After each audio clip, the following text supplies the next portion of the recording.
name's Gypsy, and we're gonna be talking about a couple of things today.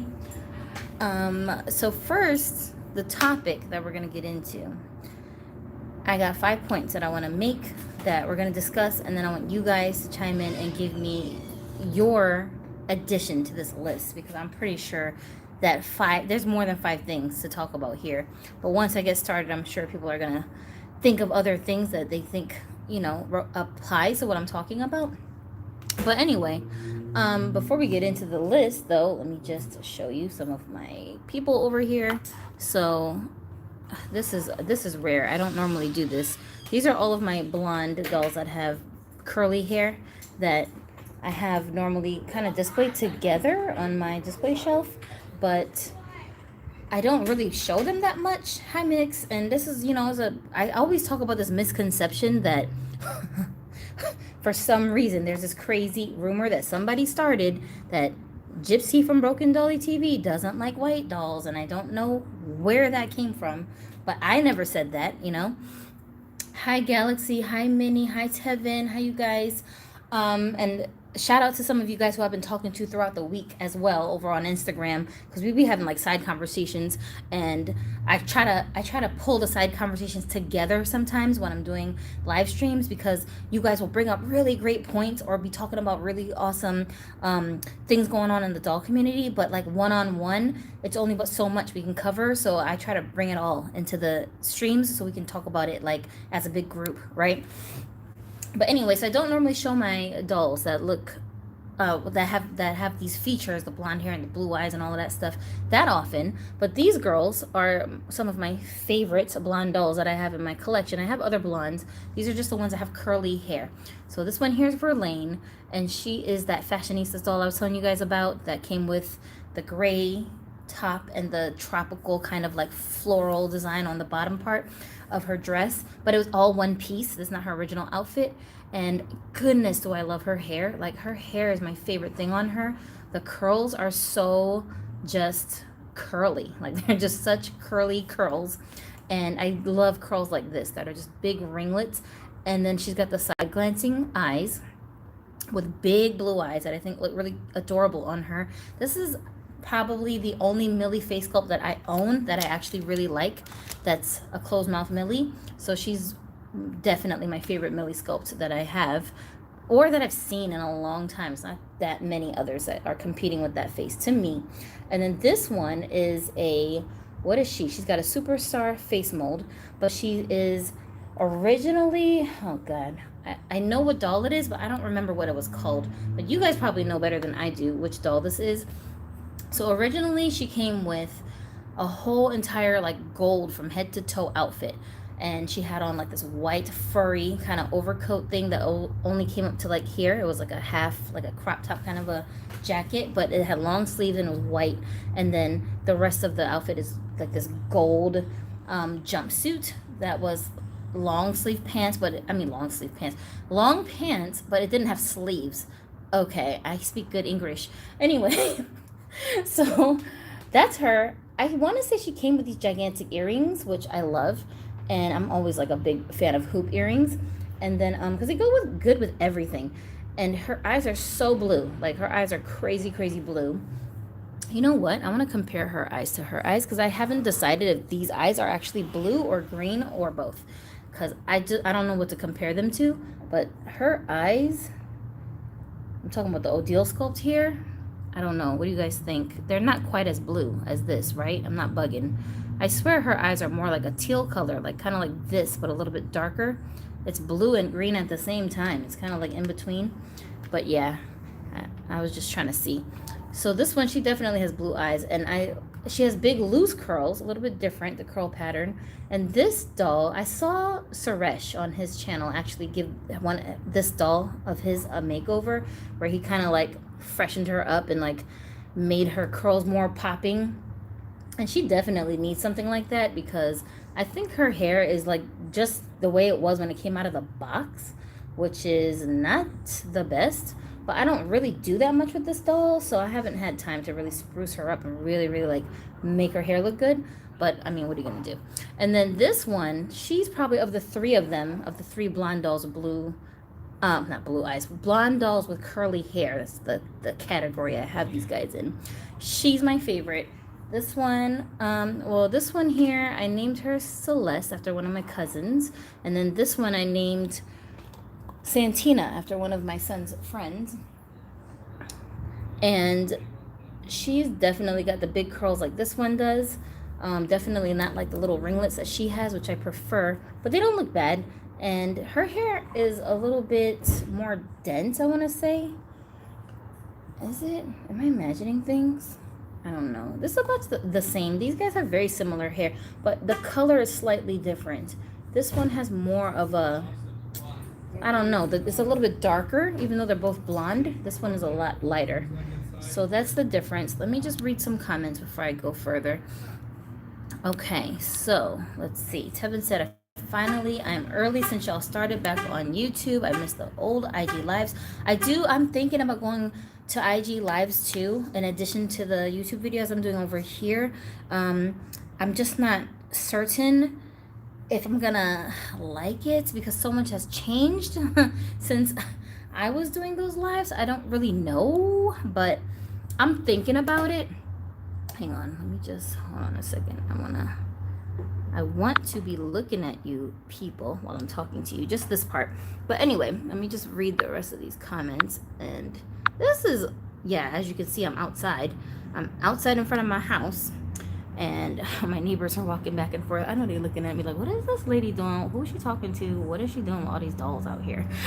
Because like right by the door. Oh, wait a minute, this way.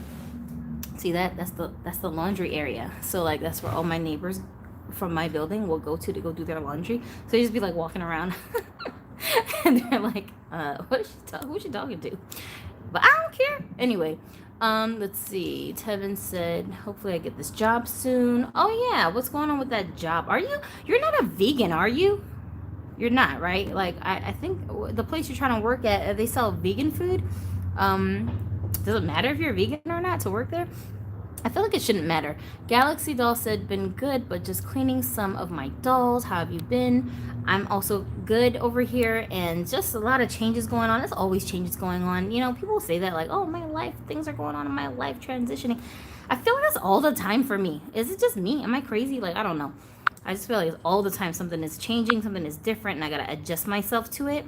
And my hair's flying all over the place because my fan is blowing on me outside as I'm filming this, because that's ghetto, right? But I don't care. It's hot. I can't be out here hot and sweaty and my hair's just gonna be flying around. That's just what we're gonna do. Okay, so back to the dollies. All right. I gotta do that once in a while, you guys. I don't really like to show my face that much on my channel, which somebody asked me about why I don't be on camera as much, but that's because it's not me. I'm not the focal point of this channel. My ideas are, my creativity is, and the dolls are, so that's why I try to show more of the dolls than myself. But once in a blue moon, you have to show yourself, because it's just easier for you to connect with people when they can see who they're talking to and put a face to the name, you know. And new people that come over here, you know, they may not recognize me when they see me on other platforms, because I mean, everybody's got dolls, but like everybody who has dolls, sometimes they have the same kinds of dolls, so it's like you can get them mixed up sometimes if you try to identify people just based on their doll collection, unless it's very unique. Okay, Minnie G said, definitely leaning towards teal for the eye color, right? What can we do to get Mattel to change the Barbie face sculpt? Good question. Inkpad, hey, what's up? Florida said, is it as hot as last time? No, it cooled down drastically, and I'm so happy about that. It's actually, like, the weather here is pretty mild all the time, because just the environment that I'm in, that's what the usual weather is here. But still, it ain't gonna be that hot. I feel like there's always like a little bit of a heat wave. Oh yeah, today's my son's birthday, you guys. I'm saying it like it's such an afterthought. We didn't do anything special for his birthday. I'm probably gonna go run to the store and get him a little cake. But he turned 17, so it's like, what do you do with a 17-year-old for their birthday, right? He got some money for his birthday, which is always great, whatever age you are. And I'm planning on taking him and his sister out tomorrow to go to this like Asian buffet thing out here that they love. They love this place so much. It's like huge. Like they have so much food there, more than they had at the places that we used to go to back in Carolina. And the food is like amazing. So they want to go there and eat. So I'm going to take them there tomorrow. But today we're just cooling out. We're just relaxing, enjoying the weather. And Genu is just enjoying looking at his $200 that he got for his birthday. Let's see. I bought a new Fresh Squad doll recently. The Fresh Dolls quality has improved in the mail. Fresh Squad dolls. It's vegan, but it's vegan fast food. That is so strange. I never even heard of such a thing. Vegan burgers, vegan meat like shrimp, chicken, sausages. Oh my goodness. Have you tried their food? Is it good? Galaxy Doll said the only time I'll have Millie in my collection if she's repainted. Also, tell your son I said happy birthday. Absolutely, I will. Tevin said the Fresh dolls also make the Proud Family dolls now, along with the upcoming Black Panther dolls. And all of these dolls have articulated wrists, unlike the basic Fresh dolls. Okay, that's good. Where do you live? I live in Florida.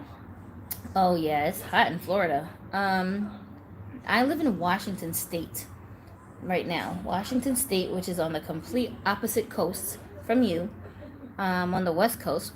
And it's usually in the wintertime here, it's rainy. Like rain is their snow here. So we don't really get snow here, but absolutely be raining all winter long. But the stereotype with the rain, I think coming from the East Coast, is that it's just constantly pouring rain all the time. And it's actually not like that. Here, the rain, the way that it works, like the pattern of the rainfall, it's misty rain, it's drizzly rain, it's very light rain. And then it'll like start in the daytime and then kind of end. Like it'll be in pockets. Like it won't rain all day. It'll just rain for like a few hours and then it'll stop. Then like the sun will come out, everything will dry back up. Then it'll rain again later on. Like that's like the usual pattern, you know. So it is what it is, but whatever. Sung Expression says, hey, love your vids. Do you like Barbie Extra? I feel like the clothing items clash.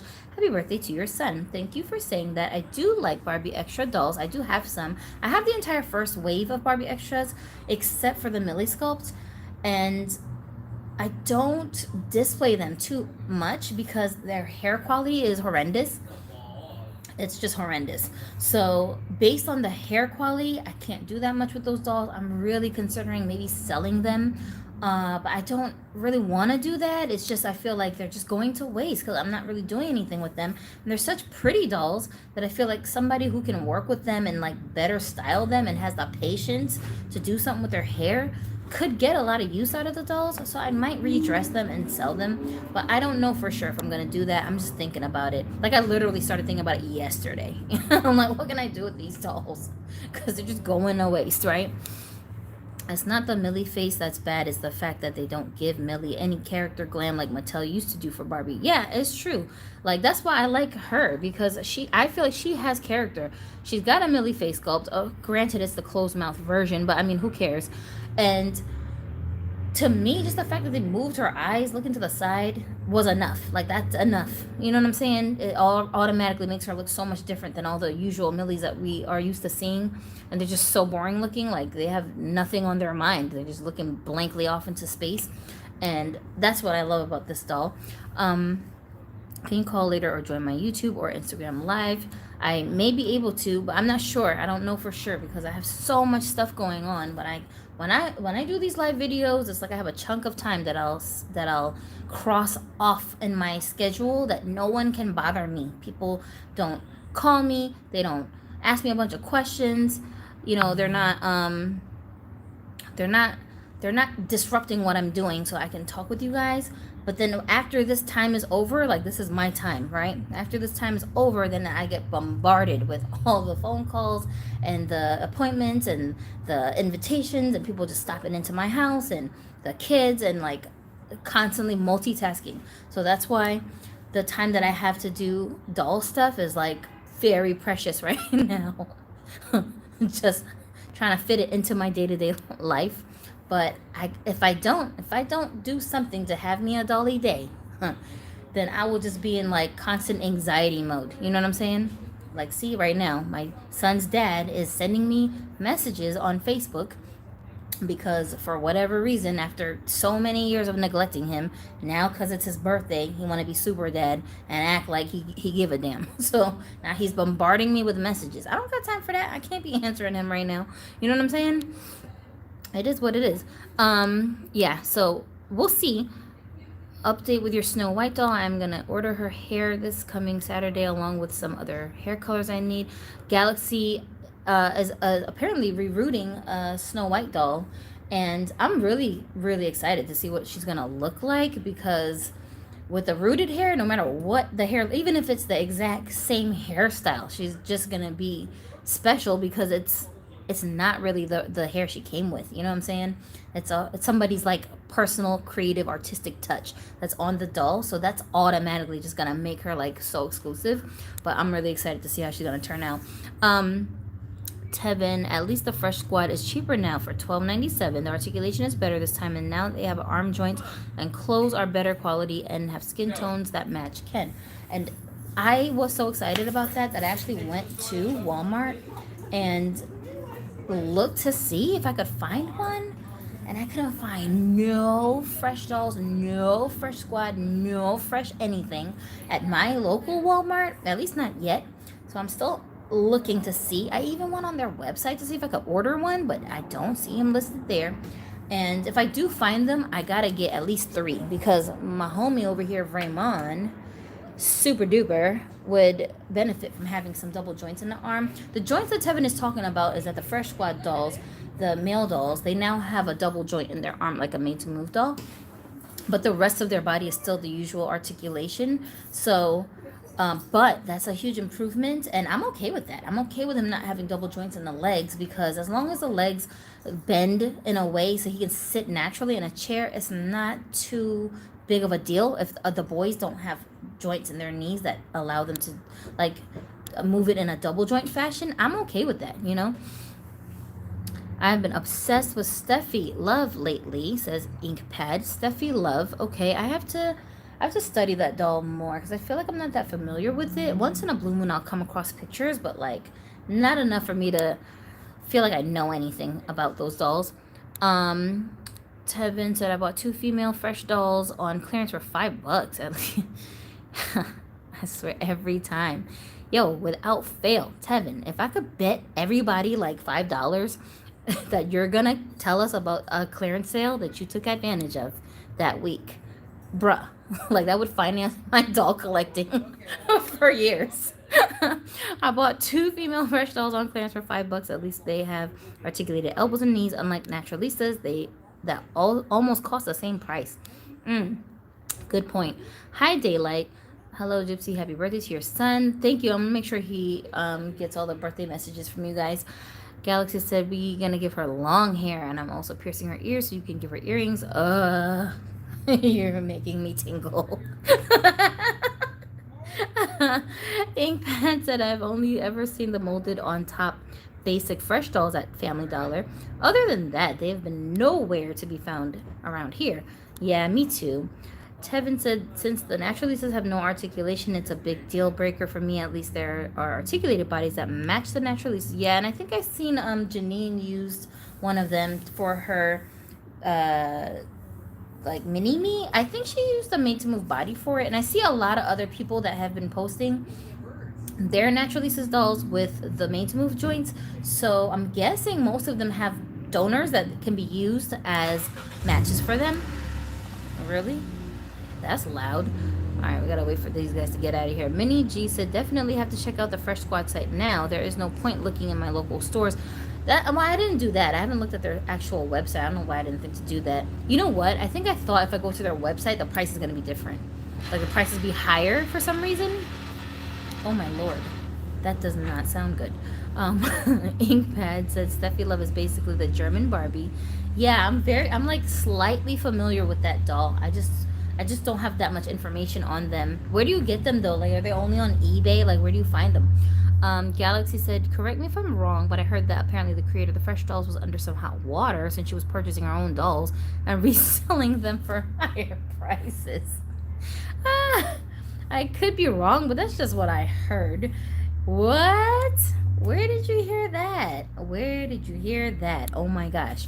I hope that's not true, but if it is true, I really wouldn't even be surprised because I feel like I just feel like they're not making as much of an impact as all of us were hoping that they would when we initially heard about that brand and those dolls. The kind of hype that people had behind them. This is, I always say this, the hype that people will bring to these newer doll collections that aren't Mattel brand, and people get so excited hoping that this is going to be what changes the doll game. They'll go invest, they'll try it out. Then when we get the dolls, sadly, most of the people that are trying these new dolls out, they are Barbie fans already. So we're gonna just naturally compare the product to what we're used to. Even the lowest quality of Barbie dolls, you're gonna end up comparing those dolls to the low quality Barbies, and if it's not matching up in standard, you're just not gonna take them that seriously. You feel me? So I always say the new companies, if they're smart, they're not going to compete with Mattel. They're going to accommodate Mattel. They're going to complement Mattel. You should have heads that you can pop off and put onto Barbie bodies. You know, you should have bodies that you can take off and switch Barbie heads onto. You should have clothes that can fit the dimensions of a Barbie's body. That means Barbie's infinite plethora of clothing options can fit onto your dolls, so people are more likely to buy them because, well, at least I can dress them, at least they're going to fit the clothes that I have. Their feet are going to fit into the tons of shoes that I've accrued of all these Barbie dolls. It's just common sense, you know, common sense. You don't got to do nothing brand new. Just go with the flow of things that have already made a splash, that have made a pattern that everybody is used to, and then you should be okay.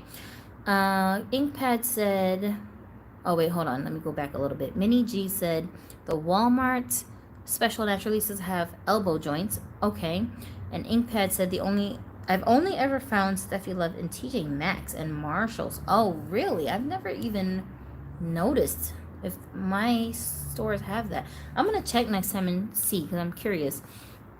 Tevin said, I use 2 MTM bodies and 1 basic articulated body for my Natural Lisa's, but at least the Natural Lisa fashion pack still fit the Barbie's bodies. The curvy bodies, nah, I don't know. Okay, that's good to know. Daylight said, my first female fresh doll has nice size head. The later ones have huge heads. They are still in their boxes. That's another thing, too. Their head sizes, I feel like there's a lot of discrepancy in, like, why they got such different head sizes? Like, I don't know. I don't know. Sometimes I be feeling like they're just experimenting and seeing what will stick.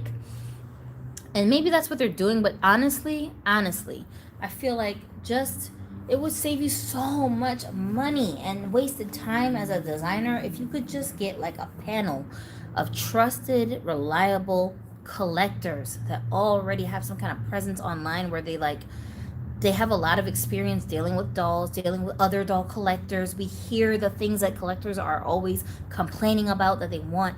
These people who are like rooted in the doll community, get like 10 of those people together and have them sit down with you. Pay them for their time. You don't have to pay them money if you don't want to invest that much, but compensate them in some way. Give them some products, you know, do something. Give them a gift card to Amazon. Who cares? Whatever it is. Let them sit down with you and have a conference with these collectors so they can help you to market to the right people who will spend the money on your product. That's not hard to do. Like, what is going on? Is it just like ego? What is it that's making these people just randomly experimenting with things, and then they're investing thousands of dollars into manufacturing these things?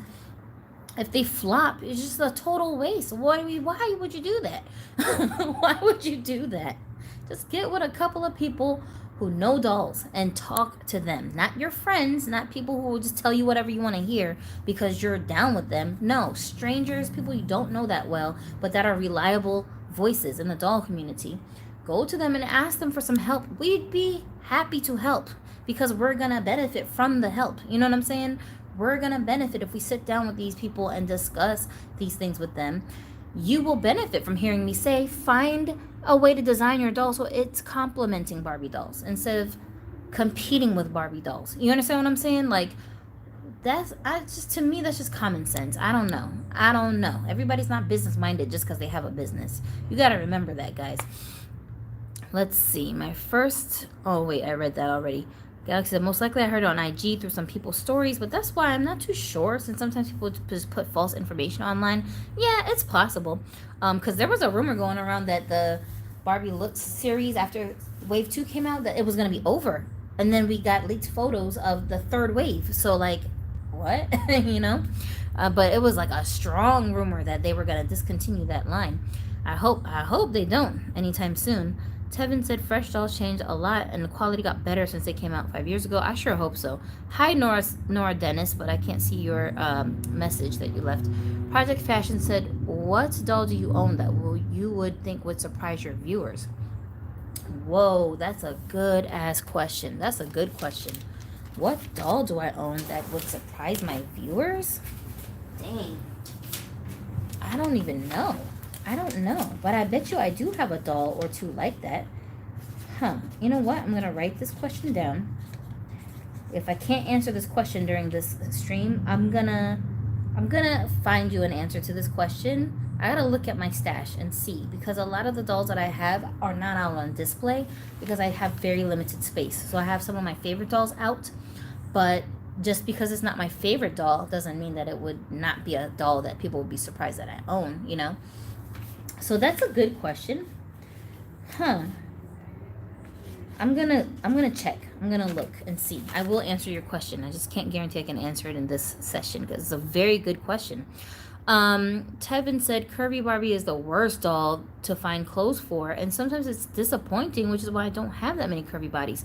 Yeah, the thing I notice about curvy dolls is that most of the clothes that look good on them aren't the clothes that are designed for their body types. Like, do you know what I'm saying? Like this here, this doll, she has a curvy body, and she's wearing a dress that was supposed to be for a curvy doll. When I initially got, I think I got this dress as, it was either part of a fashion pack or it came with a doll that was already wearing the dress, or came with the dress, something like that.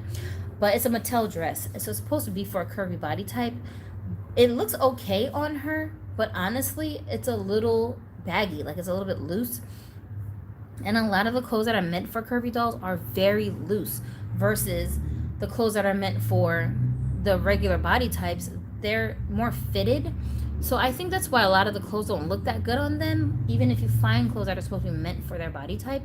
And what I do is I'll take stretchier fabrics that are supposed to be for no specific body type, but I'm just guessing. Usually it's just for an original body type doll.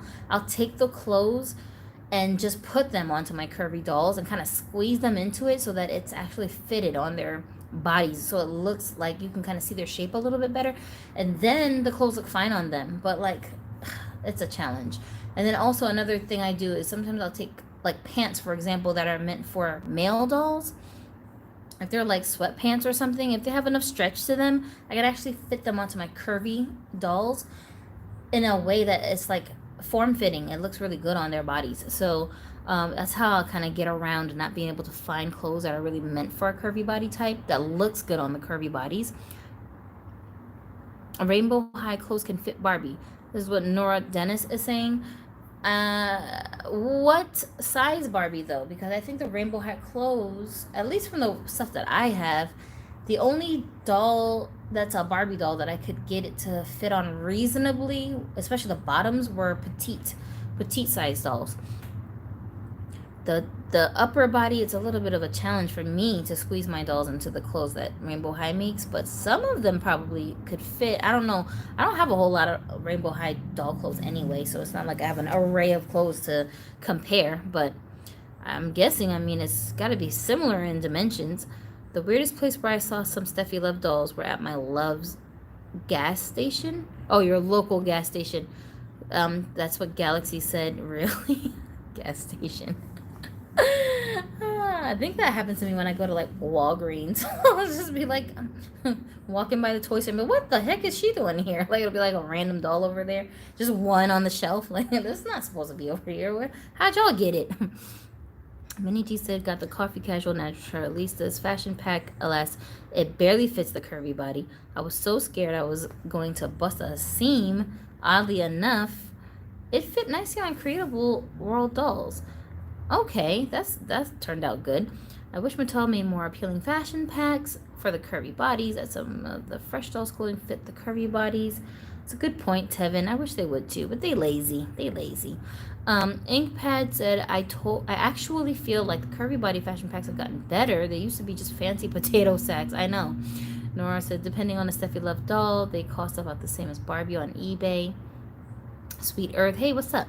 So happy to have made the chat. I'm happy you are here. And now that most of you guys who are my usual, live viewers are here, we're going to get into this list, okay? And we're going to talk about some stuff. Some of the stuff I feel like new collectors should absolutely know about, because you're going to run into these situations.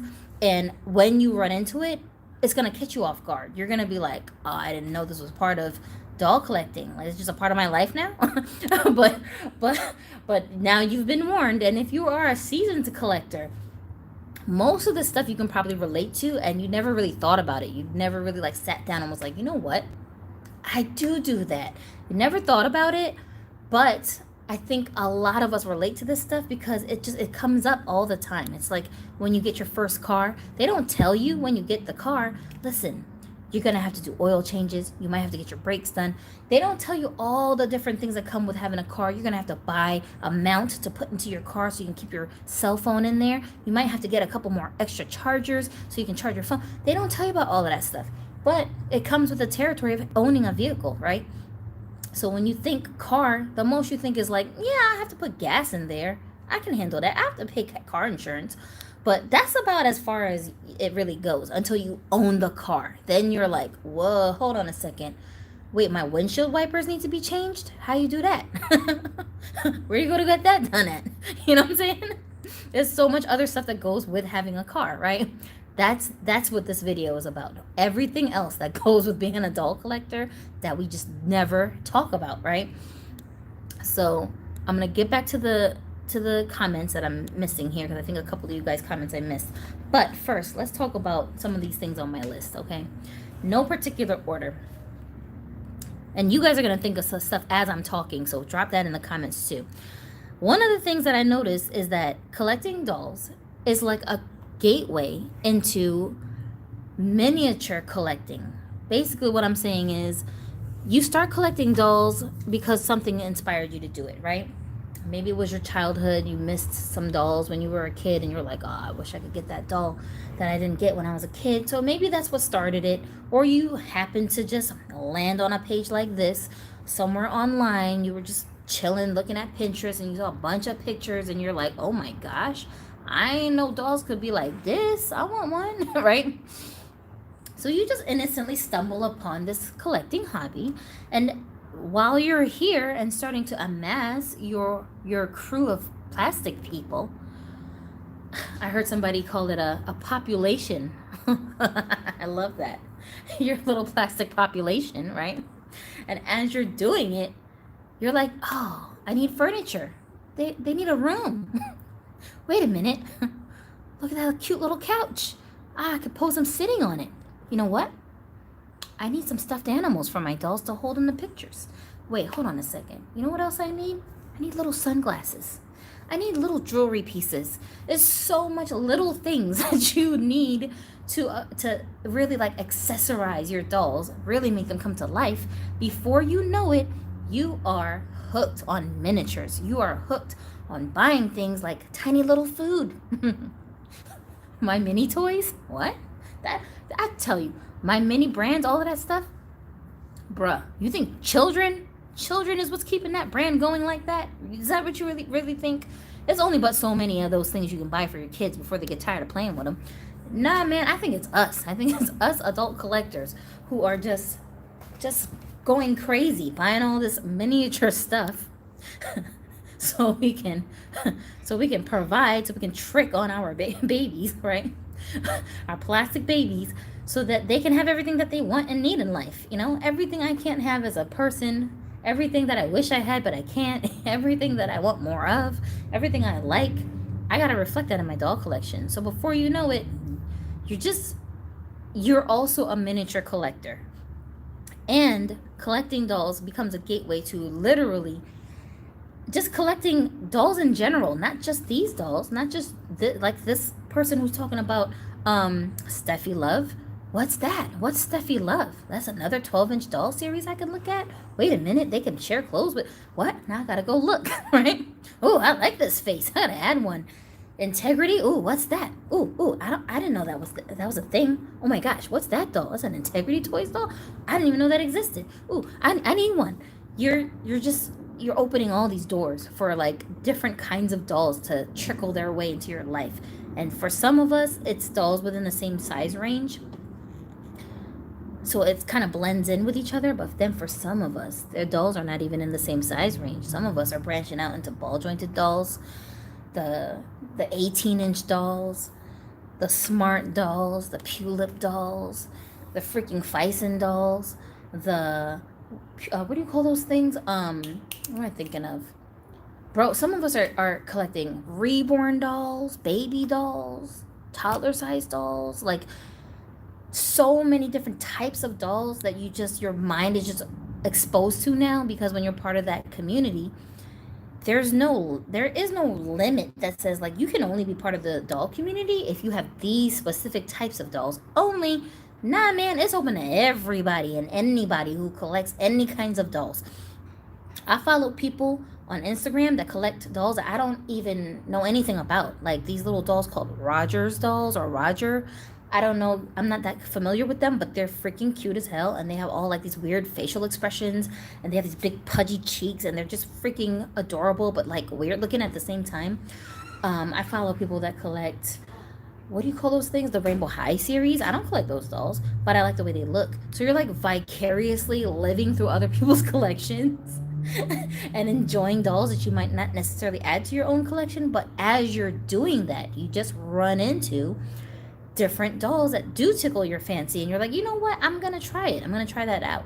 So you might start adding other things to your collection, and before you know it, you've got a whole sub collection of different types of dolls that you may not have came into this hobby trying to collect.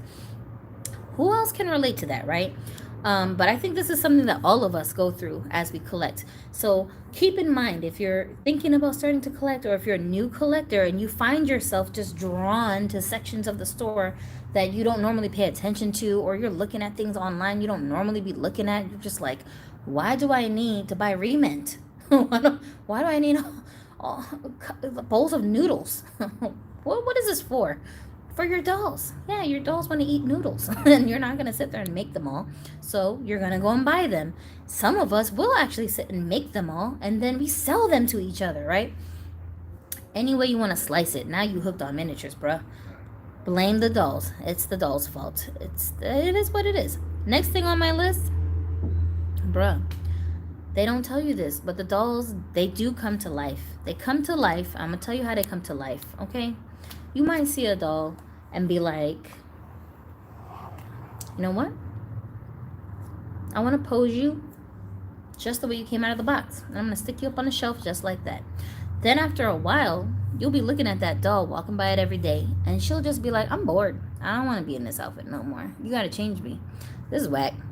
I don't want to do this. And then, before you know it, now you got to go look for an outfit. Now you got to change the way she's dressed, right? She might be looking at you like, you know what?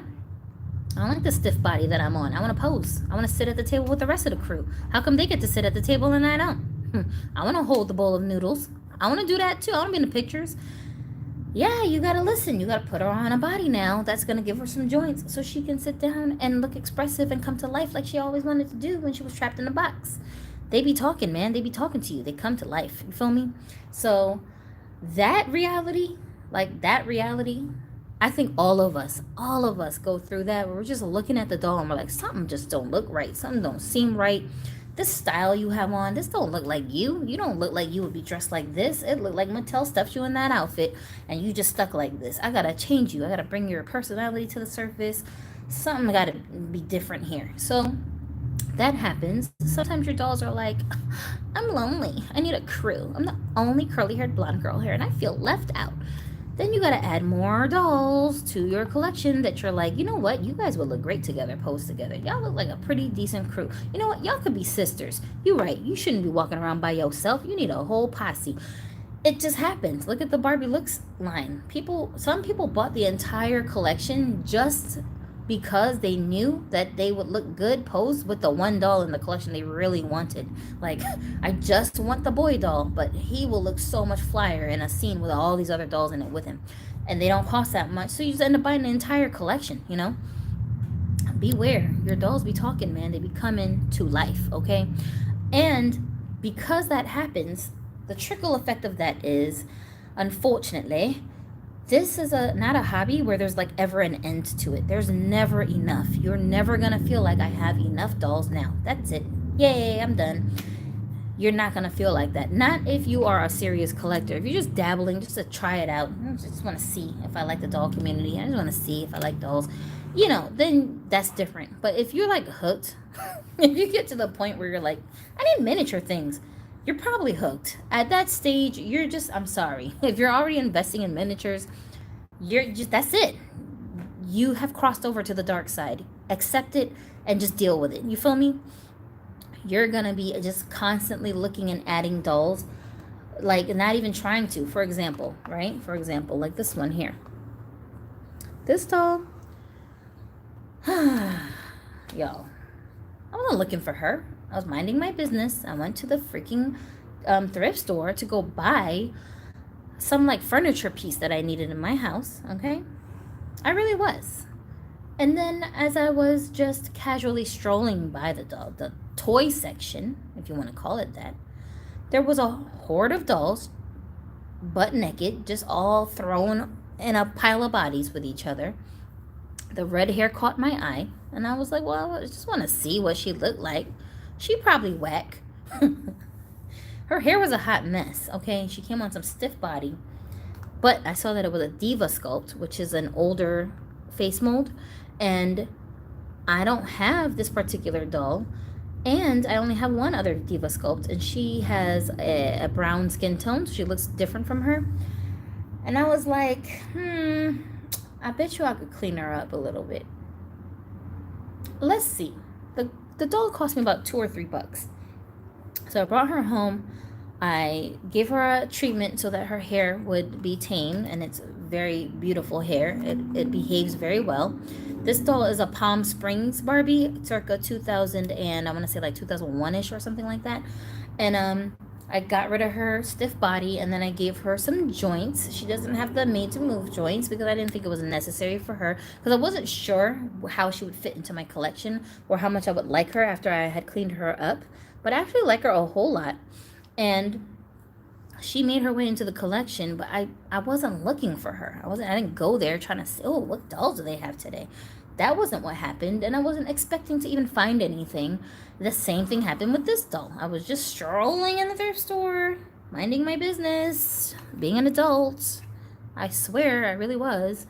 And I just happened to come across this doll that was just buried under the hoard of bodies, all the sea of blonde hair, blue-eyed bodies. And turns out, I didn't know exactly which doll this was when I saw her, but I saw she had a Leah sculpt, and she had good rooted hair, and she had this tattoo on her arm that stood out to me, and she's got these dog tags, and I was like, and she also had on some clothes. The shirt that she came with is her original top, but the pants wasn't. So as I was looking at the doll, I'm like, what doll is this? I was able to identify her. She's actually a Hard Rock Cafe doll, and those dolls are kind of rare. Now they are, because they're discontinued, obviously. And so she's one of those, and they have this same sculpt with blonde, and then this one with the brown hair. And what is she doing at the thrift store? I don't know, but she was there, and I bought her. She's on her original body. You can see she's got her jewelry still, and she's got her black nail polish. So I'm contemplating what I want to do with her. I don't know for sure yet. I did have to clean her up because she was a hot mess when I got her. Her hair was flying all over the place, but you know, you can kind of tell when you look at the dolls which ones you can clean up and which ones are just hopeless. So I had to take my chances, and I'm glad that I did. But like, this was accidental. I wasn't looking for these dolls. You know what I'm saying? So this is why I say it's really never enough, because you're just always going to find dolls that catch your eye, faces that catch your eye, styles that catch your eye. You're just constantly adding to what you have. And I'll say 50 or less dolls to me is a small collection, bruh, when you've got 50 or less, I mean, really enjoy those dolls while you have that small amount of them, because you can put a lot of care and a lot of time and a lot of attention into each individual doll to really bring them to life and like make them almost, what's the word I'm looking for, kind of humanize them, I guess, to like really give them character and develop the characters when they are still a small bunch, because you don't have so many to keep track of and come up with storylines for and names and all of that stuff, styles, you know. You still have a small enough collection where you can give each doll its own turn to get pampered, if that makes sense, and to be featured in your displays, so you can really see all these beautiful faces that you own. Once you get past 50, I feel like that's when it starts to become very unmanageable, unless you're actively working on managing your doll collection so that it doesn't actually turn into a hoard, because I think we all run the risk of the doll collections turning into a hoard if we don't pay attention to this, you know. So and you don't want that. You don't want anything you have, no collection of yours, you don't want your collections turning into hoards, because I think we joke around that we're a bunch of hoarders, you know. It's like, I call it a neat hoard. But the fact that it's neat kind of negates that it's a hoard. You understand what I'm saying? So, you know, you don't want to do that. You don't want to go crossing over into the hoard territory, because once you start hoarding things, now it becomes a mental issue. It's like something going on with you psychologically that's making you okay with hoarding things.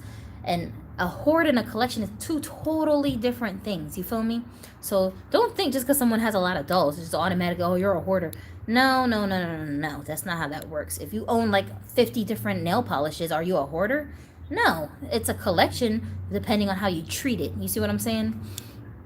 But we don't want that. So 50 plus to me is like, you got to really like pay attention to what you're doing, be mindful about each doll that you're purchasing, just so that you're more organized and each doll is getting the proper appreciation, instead of just getting buried in a sea of faces, you know. Because that makes them a little bit less special. So yeah, so who else can relate to that? Let me just read a couple more comments before I go on, because I don't want to miss anything you guys are saying. I'm sure you guys are saying some really good stuff in here.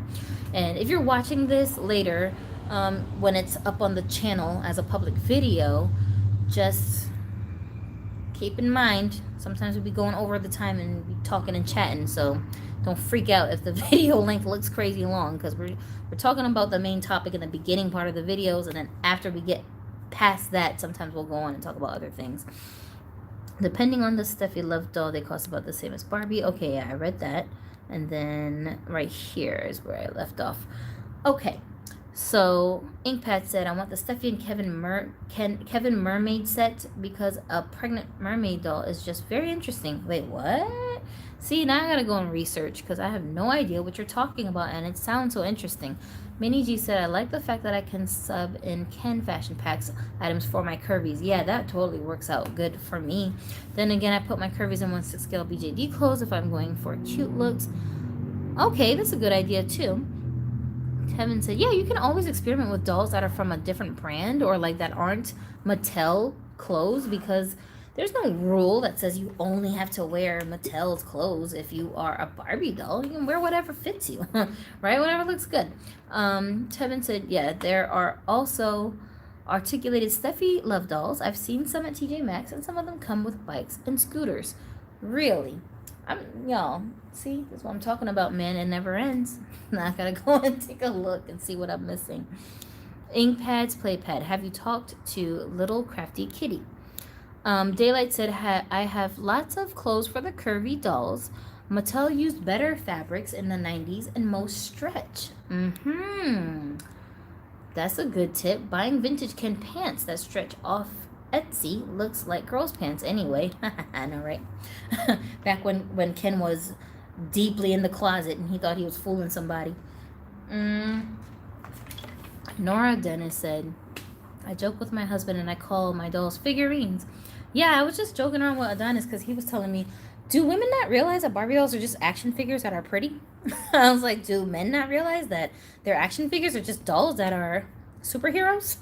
Like, it's the same thing. Whatever you want to call it, you can call it, but it's all the same thing, right? Is a rose not a rose by any other name, right?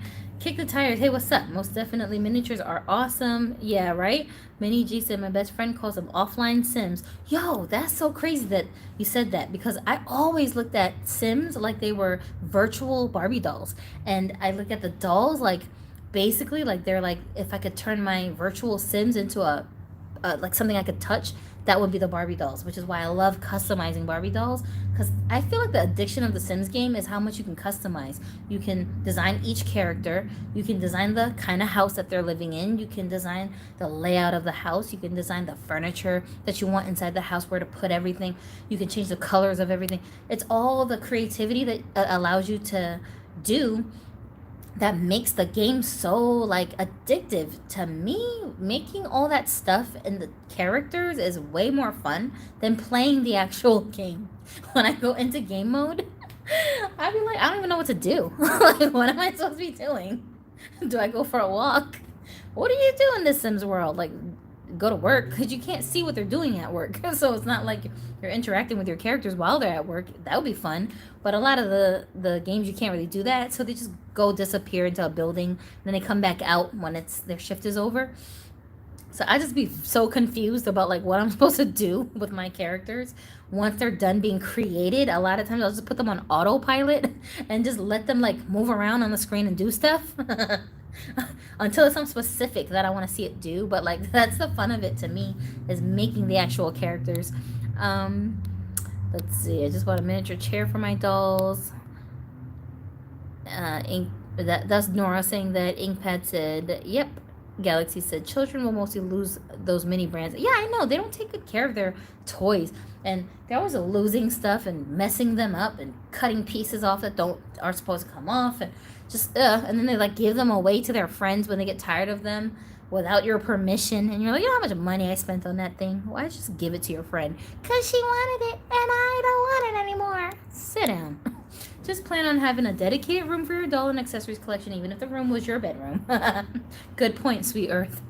Well, that actually brings me to the other points that I was trying to make about the dolls coming to life. They start taking over your house, bro. Like, well, you thought it was your space? Yeah, okay. Good luck with that. Like I said, once you get past 50, nah, man, the doll army just starts taking over your life. They just be looking at you like, I don't want to be in this little bedroom no more. I'm tired of this shelf. I want to see sunlight. Put me in the living room by the window. Like, you just be like, what? Who you think you're talking to? Dolls be like, I'm looking at you. Is you gonna move me, or what are we doing? What are we doing? Let's get to it. Tevin said to Daylight, yeah, Mattel made way better clothes for Barbie then, but at the same time, I'm grateful for the diverse articulated Barbie bodies that we have now. If only they match the clothing quality from then. That's a good point. And that's the thing with Mattel. You get one or the other. You can't have everything at once. You just gotta take advantage of things when they're giving you quality, right?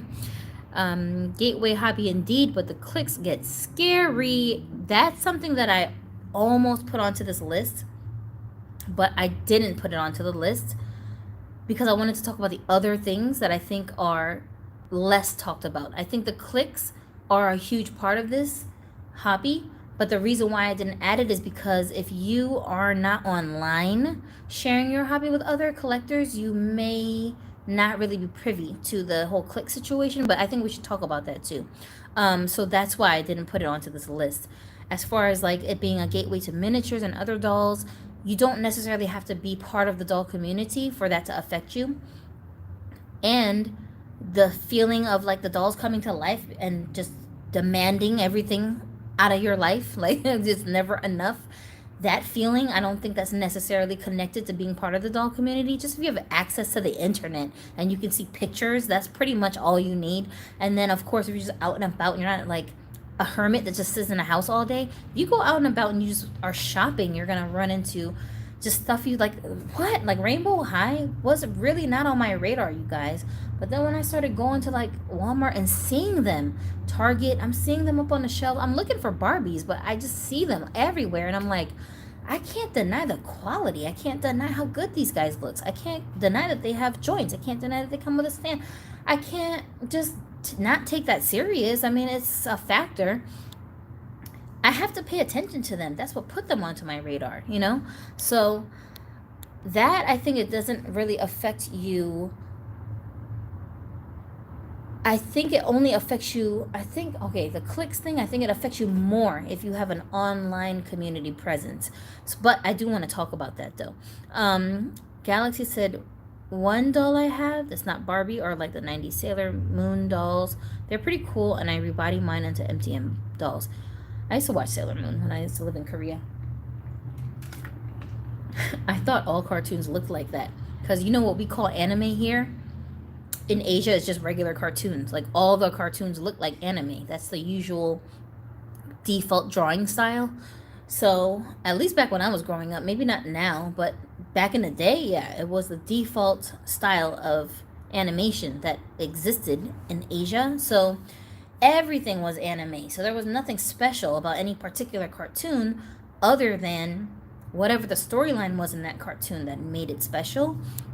It wasn't the animation style, if that makes sense. So when I came to America and I was like, there's a name for this, I couldn't believe it. I was like, y'all think this is special? That's just how we draw. Like, that's just how Korean people draw people.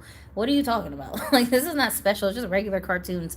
It would be like going to Japan and thinking like a cartoon like, what's like a standard cartoon that Americans are so familiar with, and that style of drawing is not anything special. It's just, that's just how cartoons look here. You know what I'm saying? I don't know. I want to say SpongeBob, but SpongeBob probably not a good example because they're not human characters. They're a bunch of animals.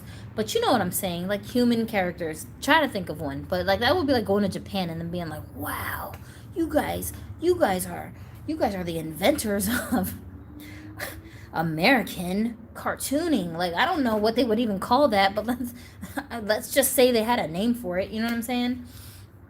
They'd be like, wow, your characters have this feature and that feature, and you draw them like that? That's so amazing. And you're like, that's just how cartoons look.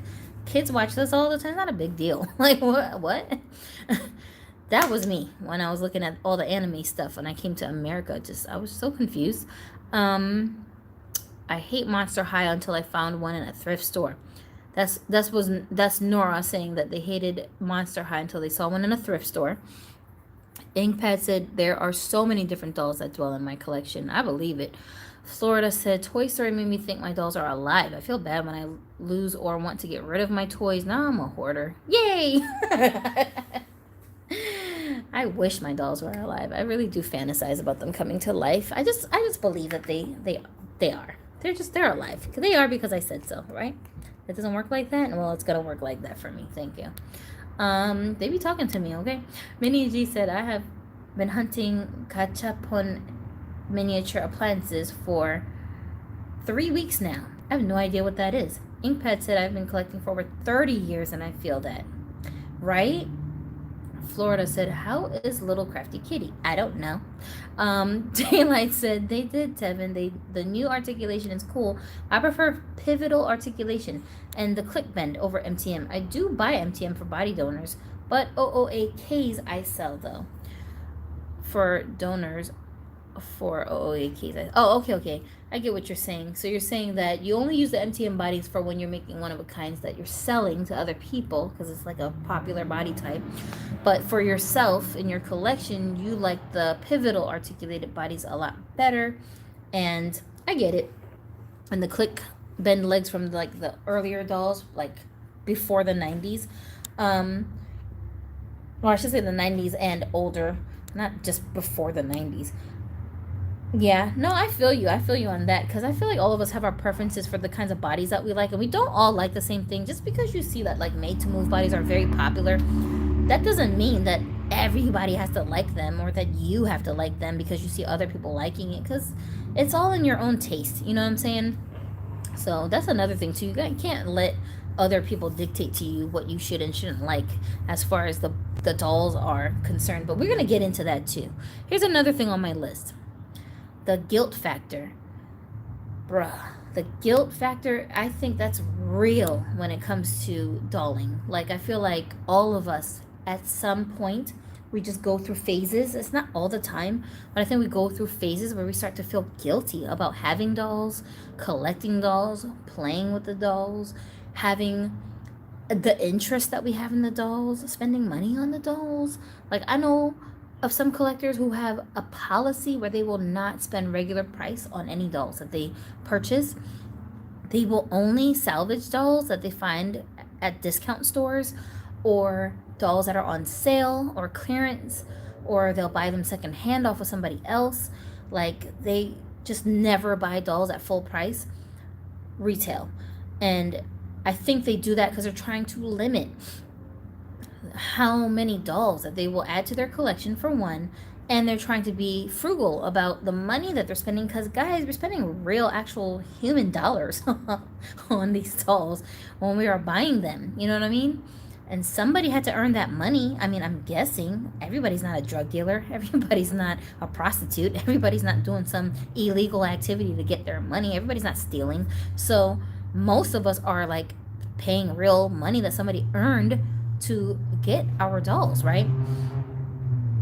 That's real funds. You know what I'm saying? So yeah, granted, you're gonna find dolls in people's collections that were gifts. You're gonna find dolls in people's collections that were, they just happened to come across it in some, like, unbelievable way that didn't cost them money. But, like, that's not every day. That's not most of your collection. It's rare to run into that, you know?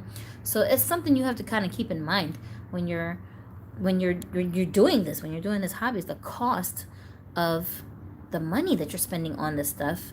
Like, was there something better you could have spent the money on? But here's the other thing too, and this is why the guilt factor, for me, I just debunk these thoughts when I have them, because I do have them. You only live one life. You only get to live once, you know? If you believe in reincarnation, that's what's up. But as far as I know, most people who believe in reincarnation don't also believe that you're going to remember everything about your past life in the next life. There's no guarantees. You know what I'm saying? So if you only have this one life to live with these memories that you're leaving this earth with, I would prefer to have more positive memories than negative memories and experiences. You're going to have negatives, period, because you're a human, and that's just how the world is. But if I can control the experiences that I'm having, I would rather most of them be positive. So even though I have moments of guilt where I'm like, oh my God, that dog cost $40. You're going to spend $40 on that thing? Oh man, do you really need this outfit right now? Oh, but seriously though, but you have to have a body donor right now. I have moments where I be feeling like that, you know, but sometimes it's not even about buying it. Sometimes it'll just be the time I'm spending on the dolls. I'll be like, well, I don't know. Well, you could be reading a book. You could be educating yourself. You could be doing research. You could be just cooking something. Like, you could be doing something else more functional than staring at this doll or redressing this doll or playing with her hair. Yeah, I do have moments like that. But at the same time, what is the price that is worth paying? What is the activity that's worth sacrificing for you to have peace of mind, for you to have sanity, for you to have therapy, for you to cleanse your mind of anxieties and stress? What is a good amount to pay? What is a good time frame to spend on doing things like that to soothe your own soul? Is there a cap? Is there what is that? You know what I'm saying? Is there everything you want to do in moderation, of course, but I also feel like you can't deprive yourself. Ilk. Go somewhere. You can't deprive yourself of your happiness, of your relaxation, of your creative expression, because the guilt of having to do all this other stuff that's draining your energy is just shouting at you that you should feel some kind of way, that you shouldn't be doing that stuff. Like, to me, that's crazy, you know? If people can be left alone to spend 20 minutes to go on a cigarette break, I should be able to spend 20 minutes dressing a doll. You know, you see what I'm saying? Like, that's why the guilt thing, I think we all experience this, but at the same time, you have to kind of take it with a grain of salt when your brain starts telling you should feel guilty. And sometimes it's people that make you feel guilty. You'll have people around you who are so jealous that you have such a dedication to your hobby and you get so much enjoyment out of the hobby that they will try to kill your spirit from the sidelines. You too old to be playing with them dolls. You gonna play with them dolls again? They will just say things to be negative so that they can get in your head and influence you into killing your spirit because they're miserable. And it's like, go find a hobby. Go do what you like to do. Why are you worrying about what I'm doing? People who are content don't worry about what other people are doing. But that's not the world we live in. We live in a world full of mediocre people who are somehow upset about their mediocrity but don't want to do anything about it, so they'll take it out on you. And when you run into those situations, you got to have enough confidence in yourself and what you're doing, your hobby, to know you're not harming anyone. It's not their place to tell you what you should and shouldn't be doing with your time, with your money, your energy. It's not their place for them to tell you how to be happy, like how to make yourself feel relaxed and happy. Some guys come home from a long day of work, they just want to watch sports programs and chill. Like, that's what they do to relax their minds, and they should be left alone to do that. So if you can do that, then I can do the same thing. But in my case, it's not sports, it's dolls. Let me put this girl on the stand. I haven't dressed her since I cleaned her up, so I don't even know what she looks like with like another outfit on. I don't know. I don't know that this is the outfit choice for her, but I just put something on her. Who that, Diane? Yes. Hi, Diane. Hi, Kitty. Have fun. Yeah, my neighbors be flirting with me, but I don't mind. I don't mind. Anyway,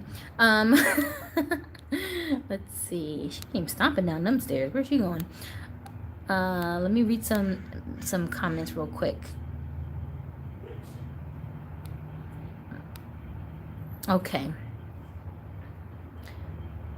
Gypsie, the redhead is cute. She is the midge of the 90s. I have quite a few. Yeah, Daylight, this one, right? Yeah. Isn't it funny? Because we were talking about this last live. We were saying how she said, I'm such a sucker for midge dolls.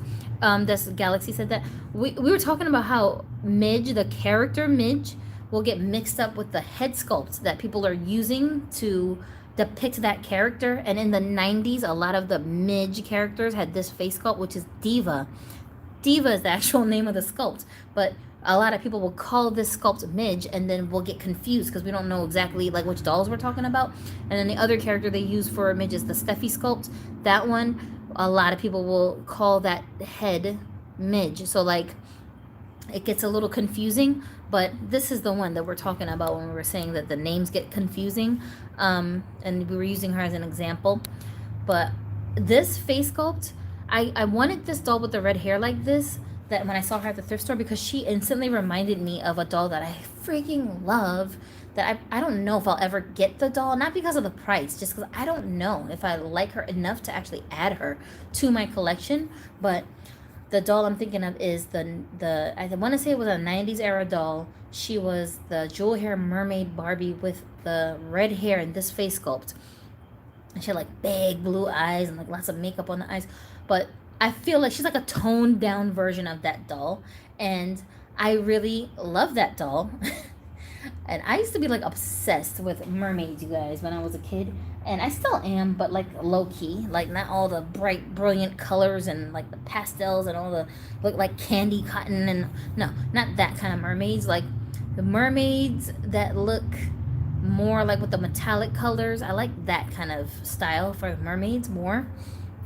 And that's what I really loved about that series specifically, the jewel hair mermaid dolls, because they all had on like they had on colors, but they were kind of shiny, like metals at the same time. It's like a sparkly, like a shiny kind of a color that the clothes were that they were wearing. And then they had the super crazy long hair that went past their feet.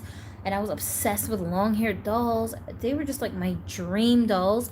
And that's another thing that I was relating to the whole guilt factor, is that a lot of us who collect, we're reliving our dolly youth dreams that never came true. I think I had jewel hair mermaid Barbie. I think I did. I feel like I did. I can't remember who bought it for me or like how old I was when I had it, but I have a memory of playing with that doll and just being obsessed with her hair. But the version that I had, I think, was the blonde one. I think I really wanted the midge with the red hair, but I ended up with the blonde one. And I might have gotten it for a birthday present or something. So obviously, like, I didn't go picking it out. Somebody just brought it to the party and gave it to me. That's what I think. So I was obsessed and I freaking loved those dolls.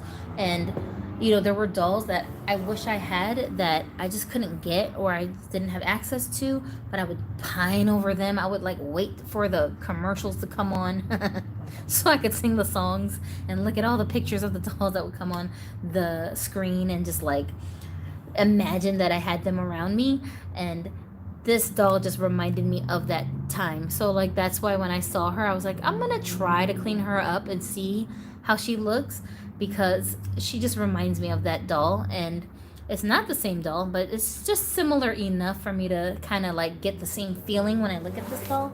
And kind of the same for her. I really wanted this version of this ODO doll because the face sculpt was already on my grail list, but the red hair and like the way she looks, like her face up, reminds me so much of Ariel from the Disney princess characters. And I haven't found the perfect Ariel doll in all these years, and I've been looking. Every single one I come across, just something is off. I don't know what it is about the doll, but something is always off. I think it's because most of them have open mouth smiles, and if the smile isn't just just right, I don't want the open mouth. Like, I just don't like them. So like, see this one here, Drew, is a gift from her head, along with a handful of other integrity heads, was sent to me from my Dolly friend Alfonso, Red Hot 247, I think he is on Instagram. And so I put her on a Made to Move body. She's like one of my favorite dolls in my collection as far as like integrity faces. That's why she wasn't in the last video, because she's not a Barbie doll, but she would have been in that video if I could add other dolls that weren't Barbie brand. So if you look at her closely, she does have an open mouth, but it's so subtle. It's so subtle you can barely notice that it's open. It's not distracting. You're not just like teeth, like when you look at the face, you know what I'm saying? And that's what I like about the way that this mouth was done. So I don't mind open mouth smiles as long as it's not so distracting. Woo! All right, that's what's up. I feel you, bro. I feel you. Sometimes you just gotta jump off tables. You just have moments like that where you're like, you know what? These people think I'm playing. I'm about to just jump off this table. And her face, same thing. She's got the superstar sculpt from back in the day, of course. And they were all smiling like this with the teeth showing. But to me, I feel like the smile is subtle. It's not extra cheesy. It's not too big. She doesn't have so much teeth showing that it's just completely like distracting to you. So I don't mind it, you know? I don't feel the need to have to close the lips up, if that makes sense. But yeah, some of us are just living our childhood dolly dreams as adults. So what's the harm, you know? Don't feel guilty about loving your dolls. Don't feel guilty. I know we have moments where we feel like that, but you guys, we gotta brush those thoughts off. And that's something I feel like new collectors may not expect, because they're just so like caught up in the hype and the fun of collecting and building up their stash in the beginning stages. You don't really factor in that there might come a time where you feel guilty. The problem with that guilty feeling is it can sometimes talk us into making crazy moves, like selling off dolls that we shouldn't sell. You know how many dolls that now when I think back, oh my god, why did I sell that doll? Like, I can't believe I sold the doll. But because they're irreplaceable. And the joy that I had from dealing with those dolls is an irreplaceable feeling, right?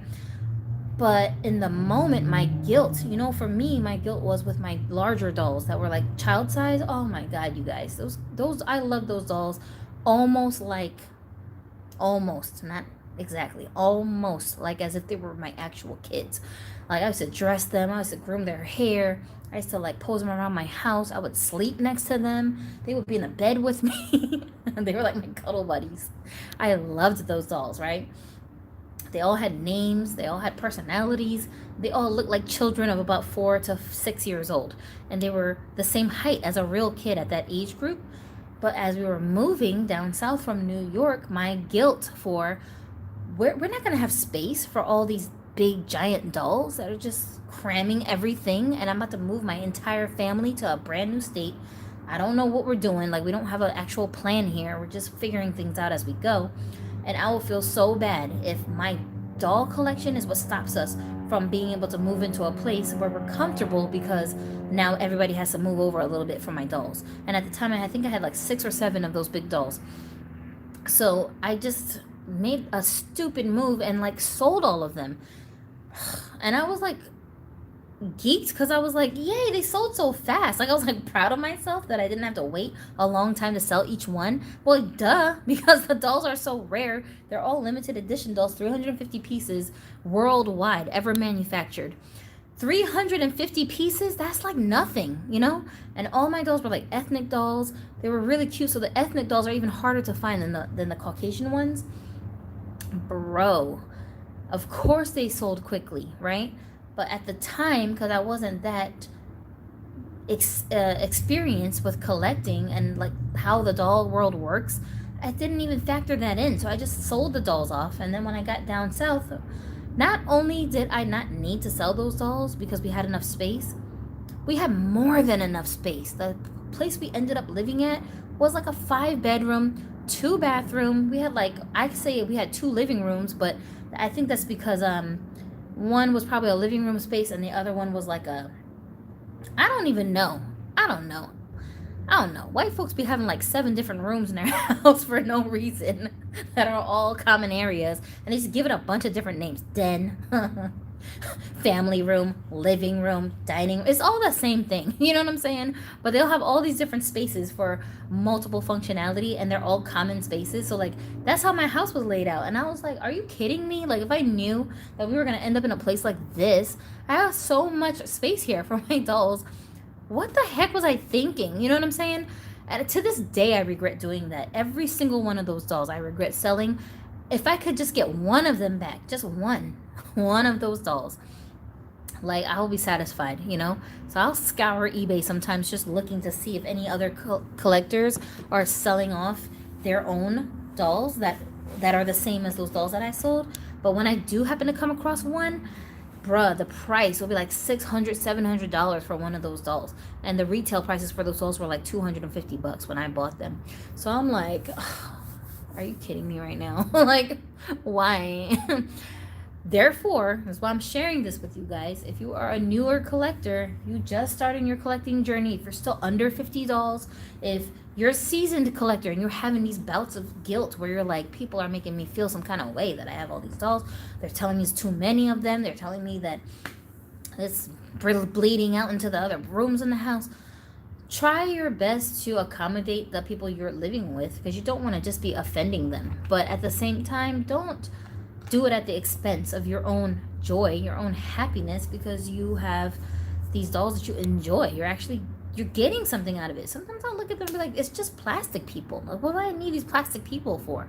I don't need them, but I enjoy them. You know what I'm saying? I enjoy them. So what is the harm in that? There really is no harm. There's only harm if you turn it into a harm, right? Okay, now I'm looking at some other comments. Let's see. I keep going like up too high when I'm scrolling to find the comments that I missed. Yeah. And speaking of redheads, y'all, I have like the most this is the most redheads I've ever had in this collection, to the point where like I noticed that I have a bunch of redhead dolls, whereas before they were just kind of sprinkled here and there in my collection. I have this is the most redhead dolls I've seen in my collection in a long time, and most of them I got this year. And these 3 I got this year, but I have more than these 3. You know, obviously they're not out, but this one I actually cut her hair. This is the one that I ended up cutting her hair and slightly restyling her. She had way more hair, way longer hair than this, and I gave her a bit of a trim. I changed the texture of her hair as well. She had curly hair, but I straightened it a little bit, and then she's got like some waves that came back into the hair after I straightened it, which I don't mind. I'm just gonna leave them. But I was thinking, should I cut it shorter, like all the like this much, all the way around maybe? I don't know, but I gotta play around with her a little bit more to figure out what I'm trying to do, to give her like a completed permanent look, because I feel like she's not done. Like, there's other things I need to do to this doll to make her how I want her to look. But I did cut it, so she's got so much hair to work with though. Like, I feel like even if you cut it super short, like even this much, because it's so full, she has a lot of hair in her head, it still will work. It's still gonna look like, it's gonna look okay on her, and she can get away with it. She can get away with having shorter hair. Okay. I still can't find the perfect basic Barbie for the Barbie character, not the new Brooklyn Malibu thing. This Florida saying that. Sweet Earth said, is it a hoard if it's tidy? I have at least 300, mostly from the thrift store. Well, that's the thing. Fundamentally, from a psychological standpoint, I'm talking about like the real definition of a hoarder. No, the answer would be no. If you have a neat, tidy collection, it's not a hoard, it's a collection. There's a difference, right? And that's what we want. We want for our collection to be treated like and look like an actual collection. And I think I did a whole video, like a countdown video, where I actually list traits of a hoard for collectors. I didn't publish this video, you guys. I started working on the video, but it's stuck in my editing queue. I need to finish it.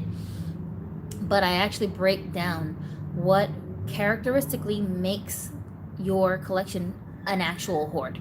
And if you fit that description, like, you should really go find some help, because it's not funny. Like, it's not a joke. I'm not saying, oh, you got a hoard, girl. Right? Me too. No, I mean psychological help. Like, you should go see a therapist. You should talk to someone. You should pay attention to why you're hoarding dolls. Just because you're only hoarding one kind of item doesn't mean it's not a hoard. Some people only hoard specific things, you know what I'm saying? And they'll tell themselves it's a collection to justify it, but it really isn't. And some of us are hiding within the doll community. We're actual hoarders, hiding and blending in with the rest of the collectors because we wish that we were collectors, because collecting is acceptable, but hoarding is not, right? So I'm not saying this as like a social stigma, like don't be a hoarder because it ain't cool. No, I'm saying it's not healthy. Mentally, it's not healthy for you to have a hoard, because the problem with the hoard is you start becoming unnecessarily attached to objects. They're not real. They're not real. They're not real. They're dolls, right? They're toys. So if you have an unhealthy attachment to these things to the point where it's now affecting the rest of your life, you can't walk around inside your house because there's not a clear path from your bedroom to your bathroom to your kitchen to your living room so you can function. You've got children in the house. They can't clean their clothes properly or hang them up because your stash of doll stuff is just piling up everywhere. Some people have empty boxes that they're just keeping for who knows what reason. No reason. They just feel like, I can't throw it away. Why? Why can't you throw away the boxes if you're not doing anything with the boxes? Well, I might in the future. No, you won't. You've already had them for 10 years and you're not doing anything with them. You're not going to do anything in the next 10 years with these empty boxes. Get rid of them. You see what I'm saying?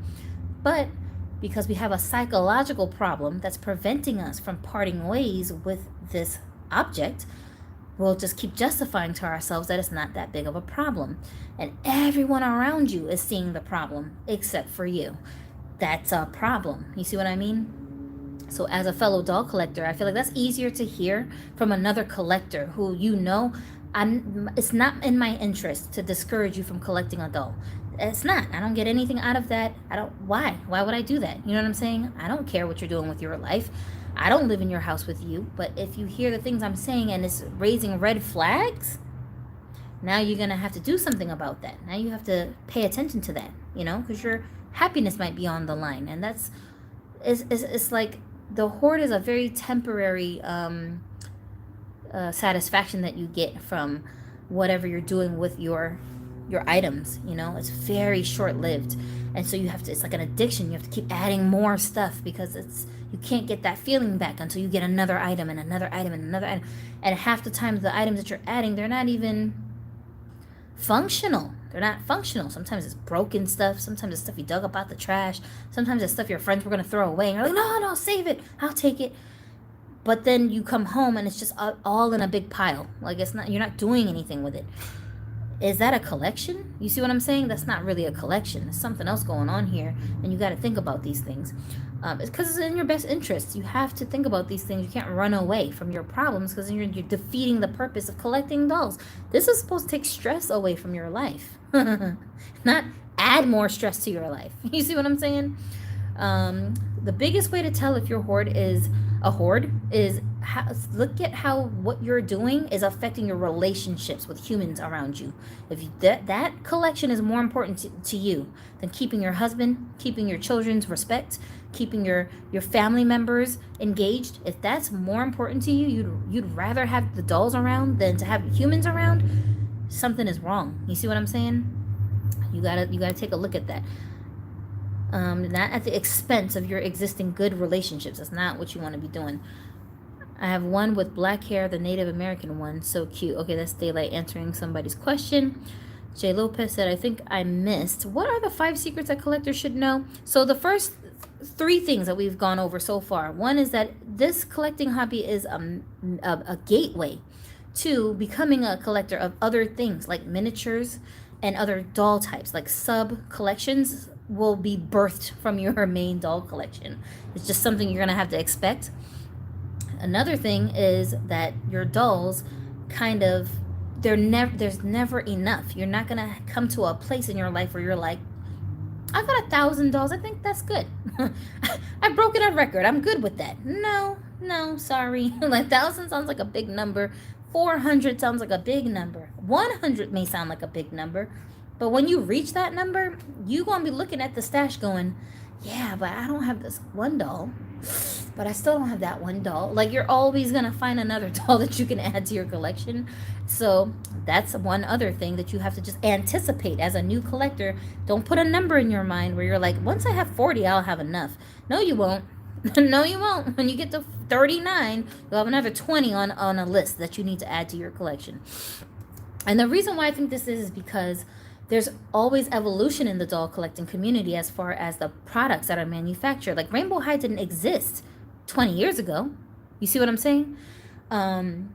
Mermaids didn't exist 3 years ago, you know? So because there's always a new product that's being produced, because these are toys. When do toys ever go out of style, right? You're just going to be bombarded with product after product after product after product that you weren't even thinking about because they didn't exist necessarily when you first started collecting. For example, Made to Move bodies, they didn't always exist, right? There was a time when we were deep into collecting and they did not have Made to Move bodies. But once they did and they continued making them, a lot of us just ended up stashing multiple Made to Move dolls as potential body donors for future dolls that we don't even have yet. I just got them on stash. Don't you know? I got like, I'm being, what's the word I'm looking for? I'm just summarizing. I'm just guessing here. Okay. I'm just estimating. I think I have at least 25. No, I'm playing myself. I got at least 35 donor bodies just stashed in my house that I don't do anything with. They're not dolls that I dress. They're not dolls I consider part of my main collection. They're not dolls that I do anything with, right?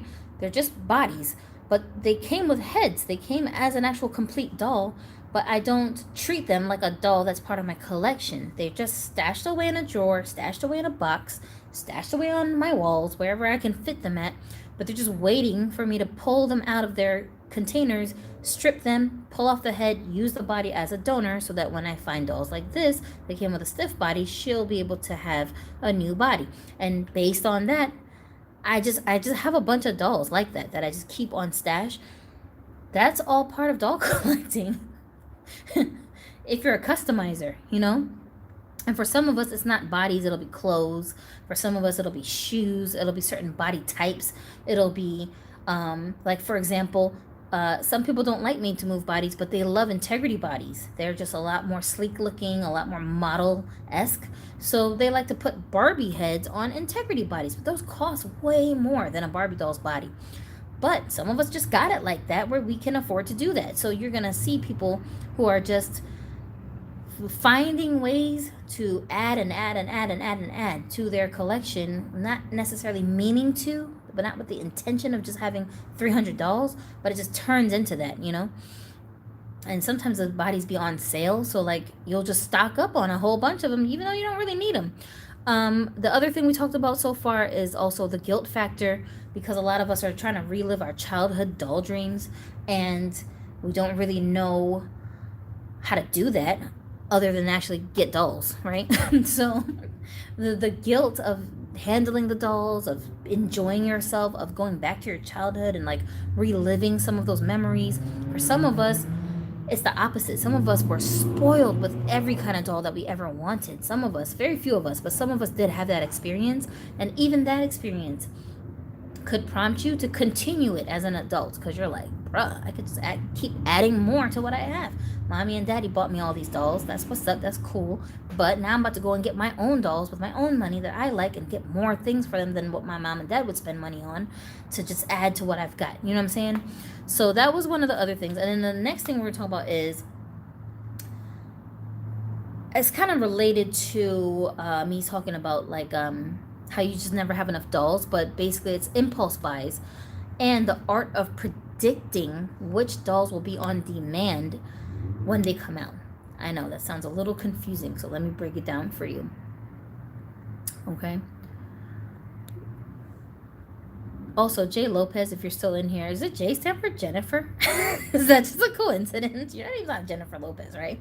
Anyway, so the impulse buys. Okay, so when this doll first drops, right? This is one of these things where as a collector, you end up having to kind of learn the art of predicting demand, meaning you have to be able to tell when you look at a doll, is this a doll that I can afford to miss? Is this a doll that I can wait longer to acquire if I don't want to spend all this money on it right now, or if I don't have extra money right now to spend on this doll? Because Mattel don't be asking collectors, hey, when's a good time for us to release this doll that you really are going to want? Just let us know when you're going to have the money to spend on it, and then we're going to release it then.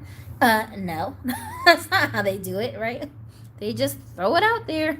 So if you're caught off guard, you're not paying attention, you're just going to find, oh, shoot, this doll came out and I got to buy it. But you need real money to go and do that, right? So you kind of have to learn how to predict which dolls are going to become instant classics. As soon as they come out, everybody's going to want them. They're going to fly off the shelves, the virtual shelves. Everybody's going to want that doll, and they could potentially get sold out to the point where the only way to acquire these dolls now is to go to third parties who are going to mark all the prices up. Now it costs even more than whatever the price was when you first saw the doll, and you're thinking, should I get it? Should I not get it? You know, Barbie Rewind, that's another series that is kind of new, and each wave that they've been producing, people have to figure out, like, is this something worth the $45 price point for me to spend it on this doll? Or can I wait? Can I wait a little bit longer to buy this doll, because the demand won't be so high that they'll be completely sold out or marked up by the time I get ready to buy this doll? Because some of the dolls that I own, using that method helped me to save money on the doll. You see what I mean? Versus some of the dolls that I own, it was the opposite. I waited too long to get the doll, and now the only way I can get that doll is to spend exorbitant prices to get the doll. Is it even worth it now? You know what I mean? So this the kind of thing you're gonna have to learn how to do as a collector if you want to maximize your money when you're trying to figure out what dolls to collect. Most of us is not in a situation where money is of no object. Oh, whatever, not a concern in the world. The majority of collectors are not moving like that, you know? Most of us are financing our own hobby, or have spouses and friends or parents that are helping us to do that. So you have to be mindful of like where your money is going. So when you see a brand new doll that hits the shelves, you can't necessarily just go run to the store and buy it up because it's new. Like, that's not a good way to decide whether you should add that doll to your collection or not. And that's a mistake that I think a lot of newer collectors make, because they get so bombarded by the whole doll collecting community in general, just flooding the internet with our pictures and our videos, and it's enticing, it's tempting, you know. When you see that, you're like, oh, I want that doll. Oh my god, it looks so good in this person's video, it looks so good on that person's shelf, oh, it looks so good in that person's room, oh, the photography is so amazing, oh my god, I gotta have that doll. And then you go run into the store to go buy the doll, but then like 3 months down the line, that doll's on clearance for $5, and you spent like $30 on the doll, and you don't even like it that much. It's already played out. You're already tired of the face. Nothing about that doll is worth to you at this stage, 3 months down the line, that $30 that you went and spent on that doll when you could have just bought a bunch of them for $5 if you had waited 3 months, right? That happens. It happens very often, but the opposite also happens where you miss a doll because you didn't move on it fast enough thinking that the price would come down, but the opposite ends up happening. There's like no rhyme or reason to that. You kind of have to know your community. You have to be familiar with the doll community to kind of gauge how people are going to react when they see a certain doll. And this is one of those dolls where like the head sculpt is extremely rare. She's an exclusive doll because it's only through Walmart that you can purchase her. And what you got, some pizza? Yeah. You about to have a pizza party? Yeah. You want a piece? I would, but I don't need pork, so I can't eat anything that has pork on it. Okay. Have you drinking? Diane, were you drinking? No, I'm just having down. Are you just having some wine? Right? You are, aren't you? Right? I can tell, because you're very fun now.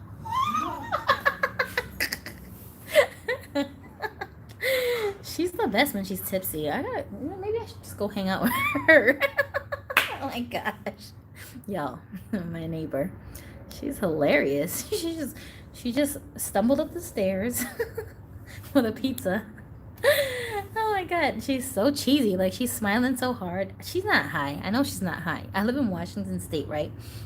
In this state, it's legal for people to go and just buy marijuana at a store. Like, they have dispensaries everywhere here. So as long as you're over a certain age, you can go and buy it. And you don't need like medical papers. You don't need any of that stuff. So you don't know when you run into people out here who's high when you're talking to them, because like the whole state can legally get high. You know what I mean? You just never know. But having lived here for the past, how many years have we been here? Maybe like 3 or 4 years. Has it been 4 years? No, I don't think it's been 4 years. Maybe 3. You kind of get used to like seeing people like that, so you know what to look for when you see people who are actually high.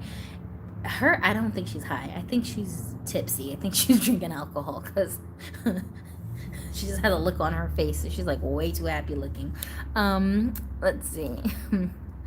Let's see. Hold on a second. Wait, I lost my train of thought. Okay, no, yeah. So this doll is an example that I'm using to illustrate what I'm talking about. So if you missed this doll when she was coming out, you might have just missed the doll because she's so exclusive. You got to be paying attention to the listings, you know. But I don't know about right now, but the past few weeks she's been sold out on their website. So hopefully they'll get more back in stock, because it's not like a limited edition doll. She's just exclusive to Walmart. So hopefully they'll get more in stock. They'll show up on an actual store shelf so people can go into the stores and find her on the shelves, and then people could buy it. But once that wave is over, like, we don't even know if, go on eBay. I promise you this doll is not $45 on eBay. Everybody who's got her on eBay is charging more than that for the doll. And I don't mean like $10 more. Like, it's way more that they're charging for this doll just because she's exclusive, right?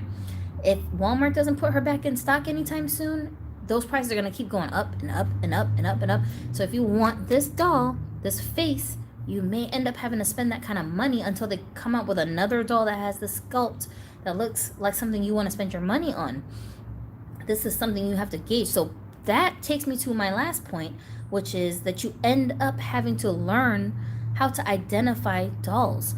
That just comes with the territory. You're not going to be a serious doll collector. Just whatever you see, you just buy, you just add it to your collection, and then you have no knowledge whatsoever of how to identify these dolls.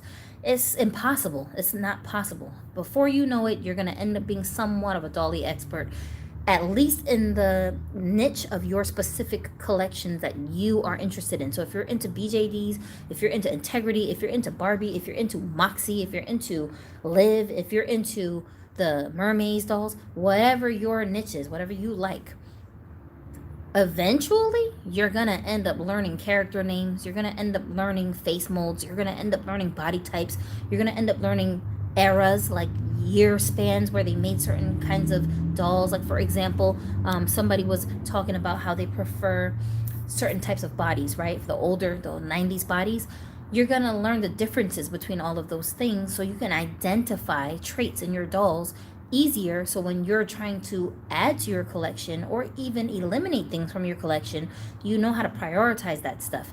So learning about how to identify dolls, that's a thing that just, it's on its way. If you're not already there, you're gonna end up coming across situations where you just end up having to learn as much as you can about whatever that topic is concerning your doll, so that you can identify your dolls better. And you might end up becoming a dolly nerd, you know what I'm saying? So just anticipate that that's just gonna be a part of your life if you're trying to keep dolls around for a while, right? Inkpad asked me, are you talking about Sims 4 or Sims 3? I'm talking about mostly Sims 3. I don't have enough experience with Sims 4 to tell you my in-depth ideas about how to play that game, but Sims 3, that's what I'm talking about.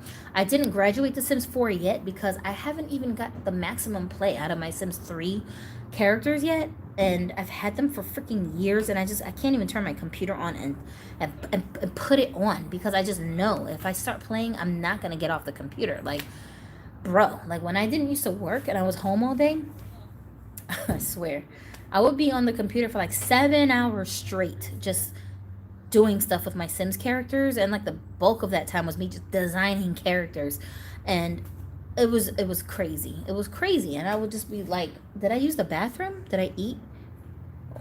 Where is everybody? Why so quiet around here? Like, I didn't know what was going on when I would come out of my Sims 3 stupor. And I just, months of doing that, and I was like, this is not functional. I can't live like this.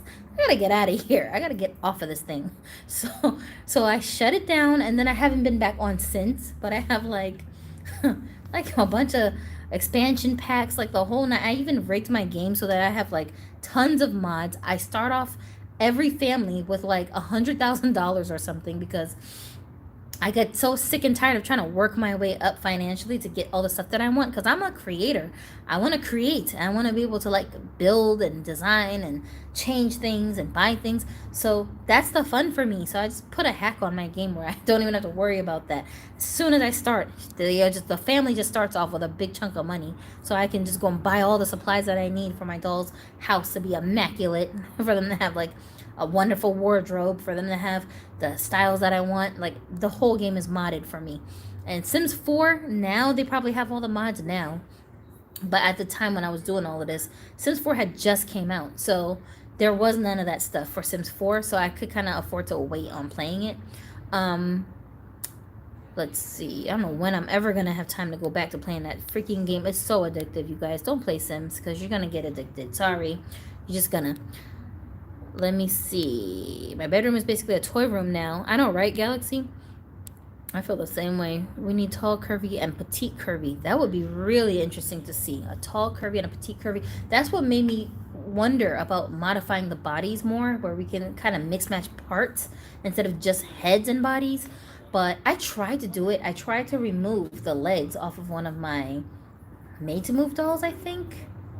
But it was so impossible. Like, it was so freaking hard. And I had the doll straight boiling in, like, water.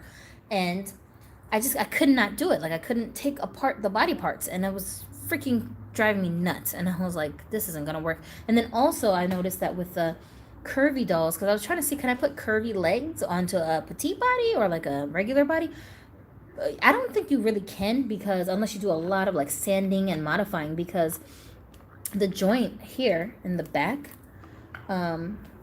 here, if you look at how this space here is designed on the smaller ones, and then you compare that to how the curvy is designed, the socket isn't big enough to hold this big bulky leg comfortably, right? See how much bigger this is? This leg on this torso is gonna be crazy. Like, even if you could somehow stuff it in there, it's not gonna work. She won't be able to bend the leg properly. Like, it's gonna be a problem functionality wise, even if there was some way to do it. And based on what I was trying to do, I just couldn't figure out a way to do that. So I don't know, maybe somebody knows, but they're not posting it. I don't know where the information is online. If anybody, you guys come across, have figured out a way to do that, then you should highly suggest that they posted somewhere with a little bit of an instructional on how they achieved that, because I don't know. I don't know. I tried to do it, but I cannot figure out how to get the legs off to experiment further, and I really was trying. And I'm not about to like waste unnecessary time trying to figure out how to do something if there is no way to do it, at least not with the supplies that I have at my disposal, not with the techniques that I have. I just don't know. So I just couldn't do it. But that would have been so dope, though, to be able to do that, because I think that would give us a way to make like different body parts work with different torsos and really, really make custom bodies. Oh, how amazing would that be? Tevin said, it's so strange how beauty supply store braid hair is better than most hair fibers they root on dolls. Yeah, and I don't know why more people don't just do that. Why don't they just go to like a hair shop and buy weave and put that into the doll's head? Right? It's probably cheaper. Florida said, I don't know. I just want the perfect Barbie. We all do. That's why it's a never-ending struggle, because you're just not gonna find the perfect Barbie as is. You're gonna have to really customize and do it yourself, you know. I saw a video of somebody who rerouted the braiding hair on one of their dolls. It behaved way better than hair they usually root on the dolls, I bet. Minnie said, it doesn't matter now. Sims 3 and 4 both have active careers now. Oh, word? Okay. I want them to come to life. They can tell me where missing accessories and dolls are at. Where missing accessories. That's a good point.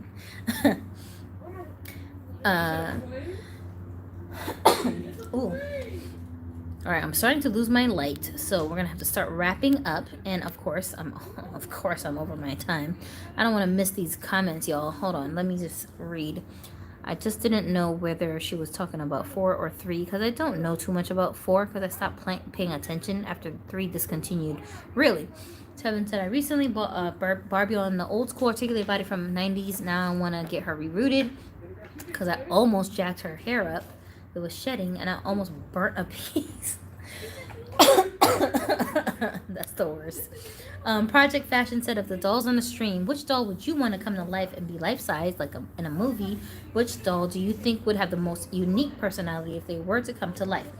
Ooh, I love your questions, Project Fashion. What is going on with you? Do you work for like a magazine or something? Because you have a very journalistic way of asking these poignant questions. Dang. This is the same thing as like when people ask me, what's your favorite doll? I don't know. They all are my favorite dolls. Okay, so if I could only pick one that's over here right now, dear Lord, why? Ugh, God, why? My instinct is to say her. This is the one that I would want to come to life. But that's because she just looks like so much fun. Like, she looks like she has a really fun personality. She looks like she'd be a doll collector, too. She looks like we could talk about dolls all day. She looks like she would just dress dolls with me all day. She looks like playful. She looks flirty. She looks like just a fun person. And she doesn't look like a worrywart. She doesn't look like she takes things too seriously. And I feel like my personality is a lot like that, and we would relate to each other. She just looks that way. I'm not saying obviously it's a doll, so she looks like whatever I say she looked like. I could say the same thing about her if I really wanted to, I guess. But that's just the vibe that I get when I look at this doll, and that's why I have so much fun like dressing her and handling her, posing her, because I feel like she just has so much personality, and she's very unique. She's the only doll in my collection with this face sculpt. But of course, I have other dolls with unique face sculpts too, so that's not my only criteria.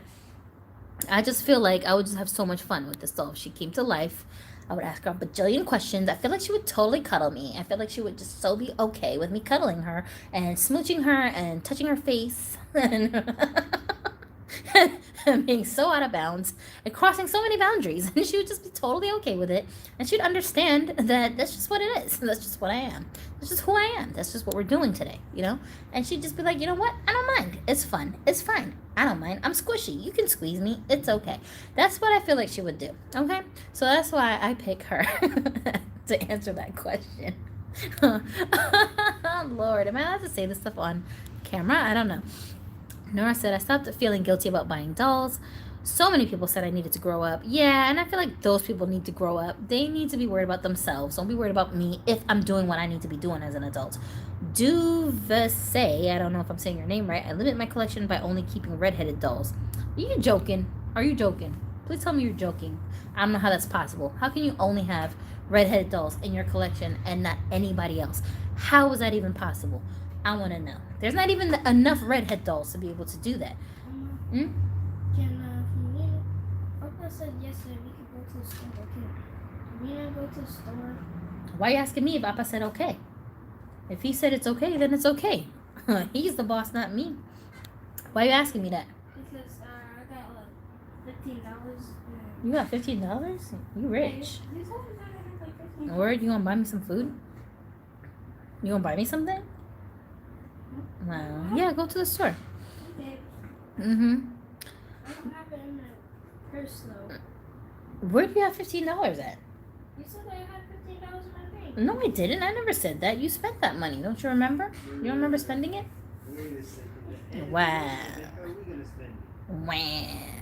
Gina, you can let her borrow the money. I'll give it back to you later. But I don't know what the heck she's talking about. I don't.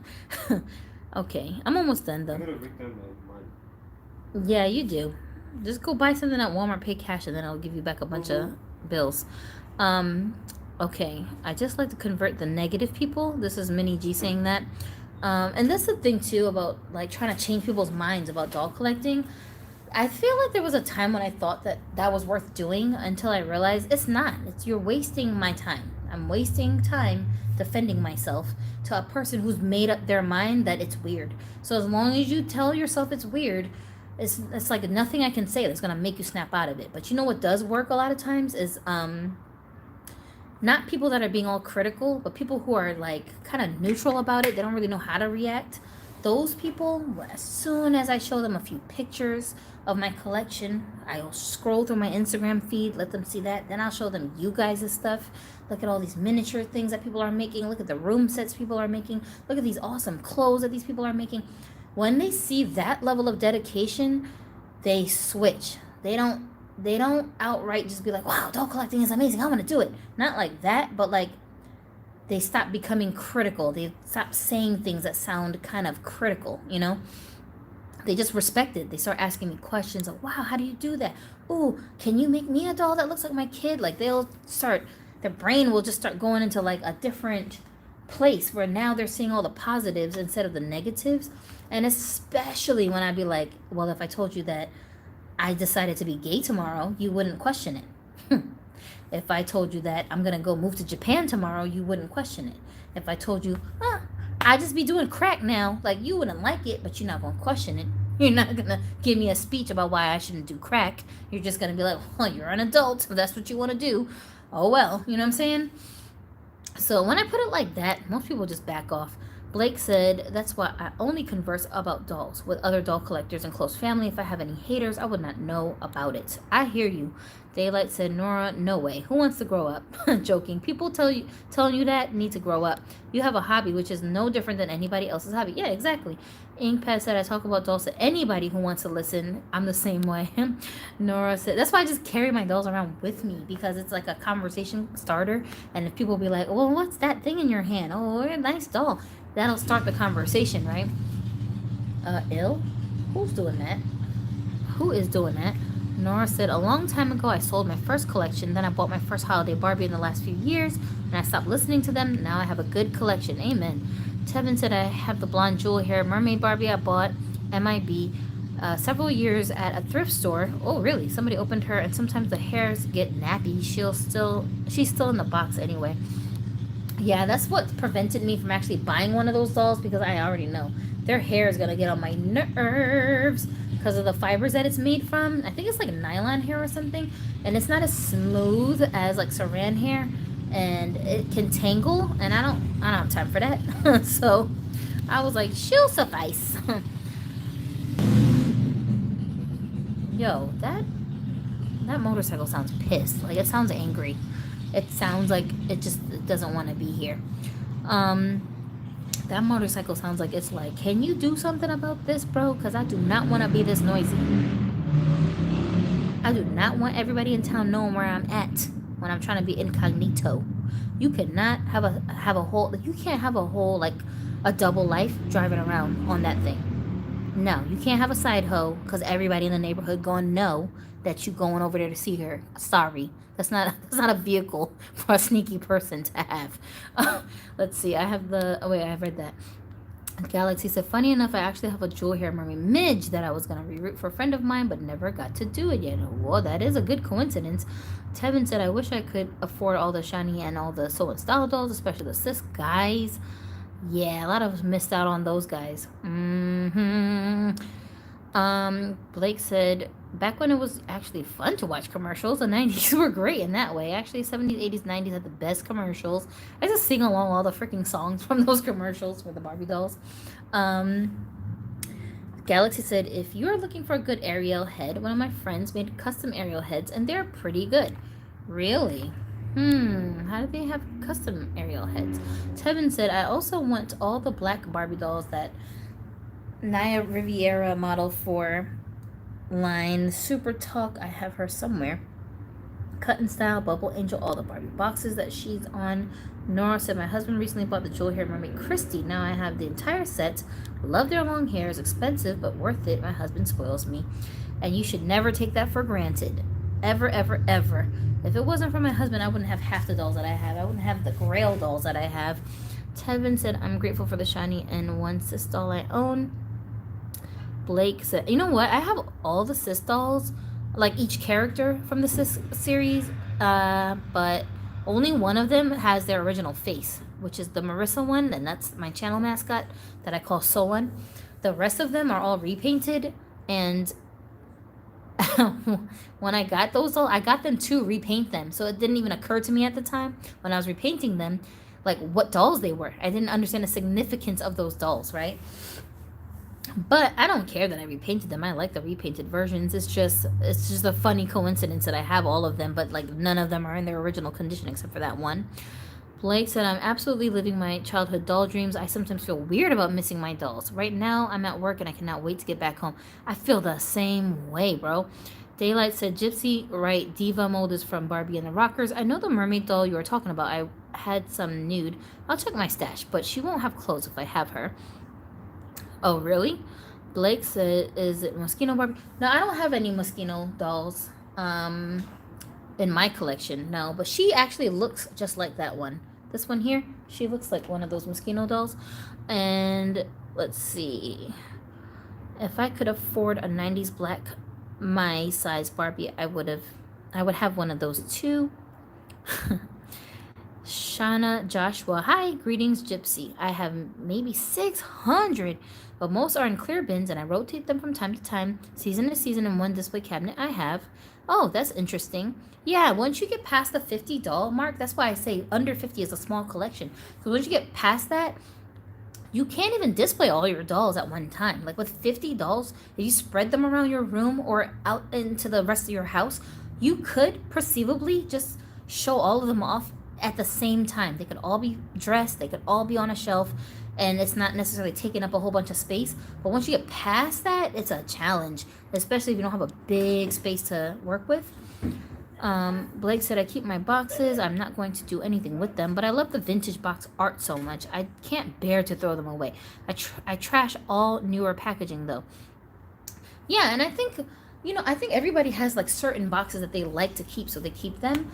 I have some boxes that I keep, and I don't necessarily keep them because I'm going to do something with them. Sometimes I keep them because I'm going to repackage other dolls that, like, when I'm selling dolls, sometimes I'll put them into those boxes so that they're neat and then send them off. Or sometimes I use the boxes to create things with. Like, I'll turn the box into a closet. I'll turn it into a bed. I'll turn it into a couch. So that's what I'll do. But I don't just keep them just to keep them, like, just to look at them necessarily. Although I have done that before with like my Integrity Toys doll boxes. Oh my gosh, my phone's gonna die. Let's see. 70, I have less than 70 dolls, but I mostly play with 5 or less at a time. Okay, that's Blake. Hi Ramon, thank you for saying that the dolls are pretty. Shauna said, when I first found out about the Made to Move dolls, I screamed at the top of my lungs. Where was I when these came out? I know, right? We always need MTM bodies because Mattel doesn't even want to give. Let me go grab my charger, you guys, before I totally lose my feed here because I want to read the rest of these comments. Give me 1 second. And I'm outside like a crazy person.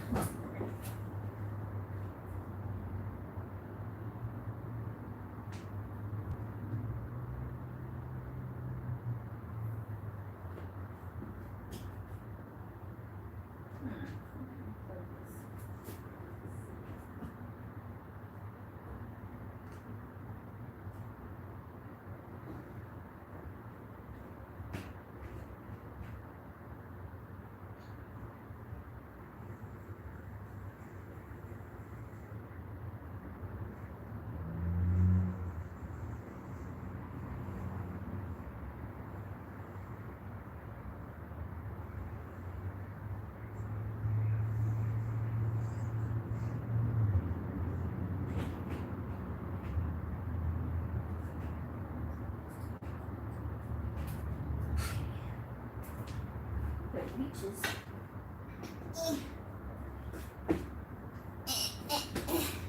All right, there. Let's see. Please reach. Please reach. Oh, come on. This cord is trying to play me, y'all. You trying to play me? Wow. You just gonna try and play me like that? All right, I feel you. Here we go. Whoa, 3%. God damn. All right, well, we're taking the risk that this feed is just gonna end on us because my battery can't handle it. But if it does, it does. All right. Let's see. Let me just catch the rest of these comments. We always need MTM bodies because Mattel doesn't even want to give the dolls basic articulation. That's the thing. If you would just give me some joints, like we could work with it, you know? I don't have to have Made to Move for every single doll, but like, goodness gracious. Many collector Barbies don't have the articulation they deserve for the price that Mattel wants us to pay. I agree. Shauna said, I have many dolls in my collection that have sentimental value. Either my ex-husband or our children gave them to me. I have some dolls like that too. I think a lot of us do. I hate that I missed out on the Superstar Christie repro, but it sucks that those were not later affordable like the Barbie Rewind dolls. The Superstar repros and the Barbie Rewind dolls cost the same, but I like the Rewind dolls better. They have more accessories, more like the style of dolls I prefer. I also didn't mind that they had the clicky legs, even though I'm not a fan of those, but I like the way that they executed the body, where the upper body did have pretty good articulation, so it kind of didn't matter that they had those click legs. I don't think I rebodied mine. I don't think I rebodied any of my Rewind dolls that I own. And I think I also have some that are still in the box that I didn't take out for the first time in my freaking life, where I actually like the way they look in the box, the whole packaging. So I kept them in box and I just have them displayed like that, but I do have some that are loose. But normally the loose doll, I'll put them onto Made to Move bodies, but I just didn't feel the need to do that with those dolls. Not yet. At least for me, the lack of articulation helps curb those really on the fence buys. That's a good point, Minnie. Sweet Earth said, Mattel kind of screwed us over on that Queen Elizabeth doll. They sold out overnight, but they limited purchases to 5. I missed that doll too, but I'm not sure if she was really on my radar as like a must-have. For me, she wasn't, but I do like, not because I'm not really into all the princessy stuff, like I don't care, but for the face I would have gotten that doll just because I like having older looking faces, like faces that don't look like the usual teeny bopper or like college age doll. The older faces, they look better as more mature characters, I guess. Check out John Pickles on YouTube. Maybe the new Draculaura doll's legs can work. John Pickles? Why does that name sound so familiar? Galaxy said, Gypsy, if you ever want to chat on IG, I'm always down to. I'm going to head out. Have a good day. Okay, I probably missed you already. Minnie said, when you are trying to do the leg swap, or are you trying to pull at the hip joint or the upper thigh swivel area? The upper thigh is easier to separate. Yeah, the upper thigh should just pop off, right? And I was thinking, like, can I just swap the thighs? Like, can I just do it like that maybe? But I feel like I was trying to do both ways, and like, it wasn't working. I don't know what I was doing wrong, but it just wasn't working either way. Night Gypsy, thank you for keeping me entertained these past 2 hours. Have a great week, everyone. Bye, Project Fashion. And I'm going to definitely answer that question when I come back next time. Nora said I redesigned Barbie for a friend and she gave it to her niece. I did the clothes and makeup. And when I was asked why she gave it away, was because she didn't collect dolls. Oh my God. Yo, I did a doll like that I gave to my daughter's teacher, but she actually took it home with her because I actually made it for her to keep in the class so that like the kids can look at it and stuff. But she liked it so much she actually took it home. But I think that she took it home because this woman only has sons, so she doesn't really have any reason to have dolls around or to go buying dolls as an adult, you know? Yeah, you're a teacher, but like, so what? So I think that, and I put the doll onto a Made to Move body, so she was totally posable, and I made the doll to look similar to the teacher, and I think she was just so smitten that she had to take it home with her so she can really like play with it like she probably wanted to. But when you give dolls to people who aren't collecting dolls, it's always that risk that you have to anticipate that the doll isn't going to stay in their possession if they find some reason to get rid of it. Like some kid comes over and they're like, okay, I like that doll, and they might just give it away because they don't really understand the value of a one-of-a-kind doll like that, or a customized doll, if they're not part of this community, you know? I don't even have that expectation of people when I give them dolls. Like, I have a doll that I'm about to send off to my mom. My mom's not really a doll collector, but she fancies dolls. She likes dolls. She just won't bring herself to go spend her own money on a doll because of her own guilt. So I have a doll that I customized to look similar to my mom, and she's on a curvy body. And my mom is not really curvy, but she thinks she's curvy because compared to other Asian women, she always got made fun of for being too fat or too thick. And like Americans will look at my mom and be like, "How are you fat or thick? How? Like you're crazy petite. What are you talking about?"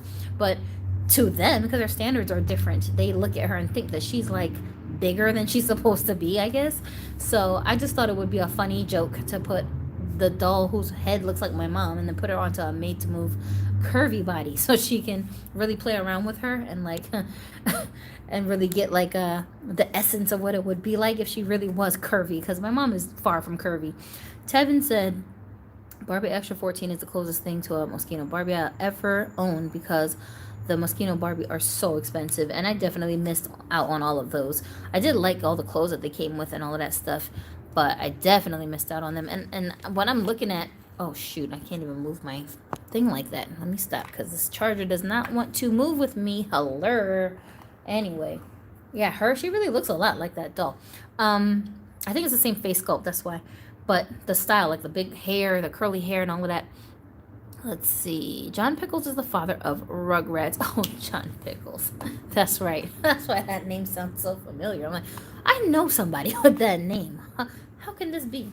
Okay, before I go, I just quickly want to touch on this topic that we're kind of like dancing around earlier when we were talking about the clicks.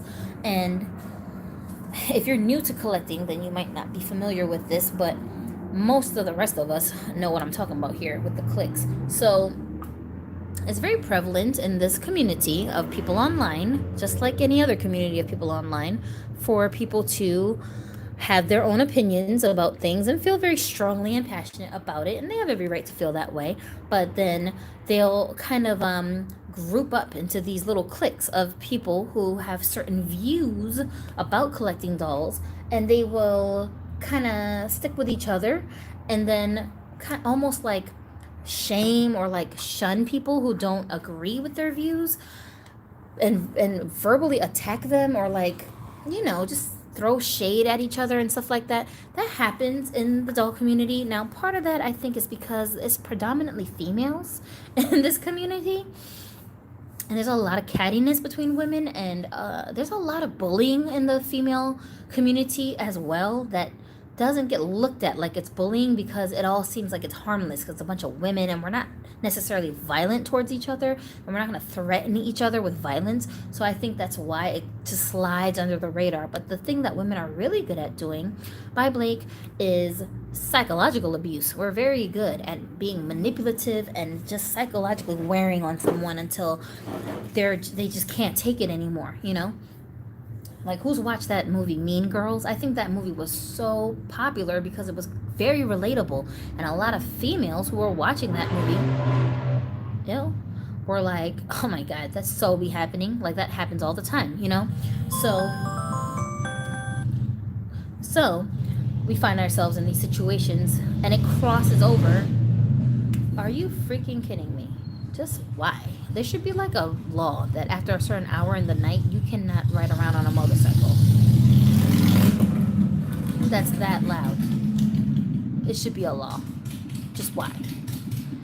Ugh. Sadly, that's one of my neighbors, I'm ashamed to say. Sweet Earth John Pickles is on YouTube. He customized dolls, uses epoxy to modify dolls, bodies. You would enjoy checking his channel out. Mean Girls is so fetch. Sweet Earth, I'm gonna go and check out that channel because I think it's probably something I could learn from watching this person's content. So I'm gonna definitely go check it out. And then this topic about the clicks, it's one of those things I think that doll collectors who are new to this should be aware of if they plan on joining the community online, because you're gonna run into this and you may not even realize that you're facing the opposition of one of these cliques, right? But at the same time, I also feel like the cliques can only affect you negatively if you allow it to. So if you're the kind of person who kind of stays away from the drama and don't really immerse yourself in that stuff, then you don't have to necessarily be a victim of it. That's not 100%, of course, because these are people we're talking about that are doing and saying things that distress other people, and people are crazy. Like, I always tell people, just because they collect dolls does not mean you have to be their friend.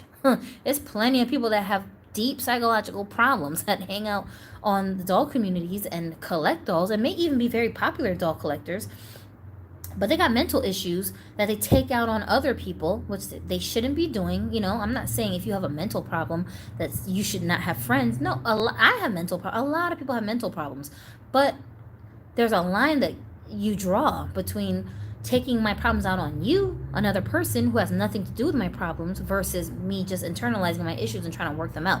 And these folks, they don't know how to do that, They take their problems out on other people that are also in the community. So when you see things like that, it's like you got to stay away from that. Like, I hear stories about people who are trying to push their views on the LGBTQ community onto other doll collectors. There's tons of men who are in this hobby that are part of that community. There's women that are part of that community, but especially the men, they shouldn't feel ostracized because you think he shouldn't be enjoying dolls and also be gay. It's like, I don't care that you like dolls, but I care that you're gay. Why? Why do you care? You know what I'm saying? To the point where you got to tell me about it. Like, why do you care so much? And then you see these people who are like, oh, you shouldn't change the doll's body, the skin tone. If you change the skin tone, you being a racist. What the hell are you talking about? What are you talking about? They don't even understand what racism actually is, and everything goes into the category of racism because a non-black person. It's usually black people that do this with non-black people. It's not usually like Asian people are saying, oh, you're being a racist because your doll's wearing Chinese clothes. Like, is this racist because my black doll is wearing a Chinese outfit? No, it's not. That's stupid. You understand what I'm saying? It was cultural appropriation. No, it's not. It's not. It ain't. It's not because you just said so. But they'll take their views about life and bring it over into the doll community and try to hold you hostage and make you feel some kind of way because you just don't agree with them and it's not being reflected in your collection. You are going to run into that. So when you run into things like that, the best thing I think to do is to stand your ground. Don't argue with these people, because there is no arguing with a fool. You're never going to change their mind. They're just going to think whatever they think until they decide not to think that anymore. And it's not going to have nothing to do with you why they decided not to think that way no more. It's not my job to explain myself to people who have nothing to do with my existence. And I don't need to do that. But, a lot of the people that are in this community, they're younger. They're teenagers. They don't really have a whole lot of experience dealing with people online. They put themselves out there because they're posting pictures of themselves, their dolls. they have a presence online, and it attracts a lot of like naysayers and negativity. It just attracts that online because a lot of miserable people live online, y'all. They just hang out online all day because they don't have people in their real life that care about them, that they care about, so they don't interact with people on a human level. They forget that we're real humans that are behind these names like Blake Gildefish. There's a little profile picture there. I don't know whose picture that is, but we'll forget that that's a person that's typing words. Tevin, we'll forget that this is a person that's typing words, right? We'll forget that a whole human being is behind the camera, taking a photo, editing their photo, taking time out to put a caption on it, taking time out to post it someplace, and they're just trying to share their positive vibe. They're just trying to share what they're doing. They're just trying to share their experience with their dolls. We all forget sometimes that these are real human beings that have lives outside of the internet. And that's easy to do when you're just a hidden face yourself that's hiding, and people can't see what you're really doing in your day-to-day life. You know what I'm saying? So a lot of the people that act that way, that are like negative in these cliques, if that's your face, you got a handsome face. The people that act like this, they're usually miserable people. They usually have a chaotic life. They usually have no respect in their real life. They usually have a lot of tumultuous relationships in their real life, and it just spills over into their dolling because they don't know how to turn that off. You don't have to be affected by that, So when you guys run into things like that, don't sweat it. Don't sweat it. Don't give them more air and more attention than those people need.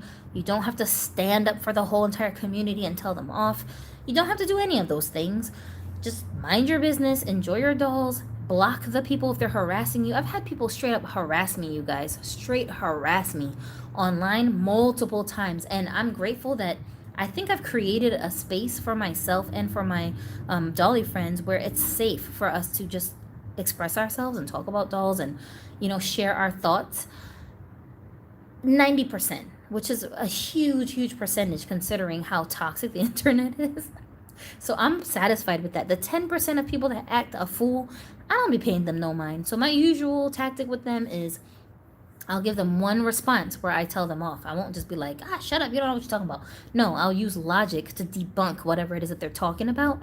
Once I do that, if they still come back and keep saying something negative, I just get rid of them. I'll block them. I'll ignore them. I won't even interact. I'll unfollow them. Whatever I need to do to separate myself from their energy, that's what I'll do. And usually when I do that, they either be quiet, they don't say anything back, because I'll end my comment with, if you were smart, you won't say anything back to what I'm saying, except, you know what, you're free to think whatever you think. You're free to have your own opinion. If that's not what you're going to say back, if you were smart, you just shut up. And most of those people do. They don't be having nothing to say back because they're talking based on their emotions. They're not talking based on logic. You feel me? You can't really argue with logic. So it is what it is. But sometimes I don't even bother them with a response. I'll just completely just erase whatever it is that they're saying. I'll just remove them. I'll hide them from my channel. I'll just make it so that they can't even interact with me, because you don't deserve my energy. Like, my energy is precious. I'm not just giving it away to any old body who thinks that they can have it. You know what I'm saying?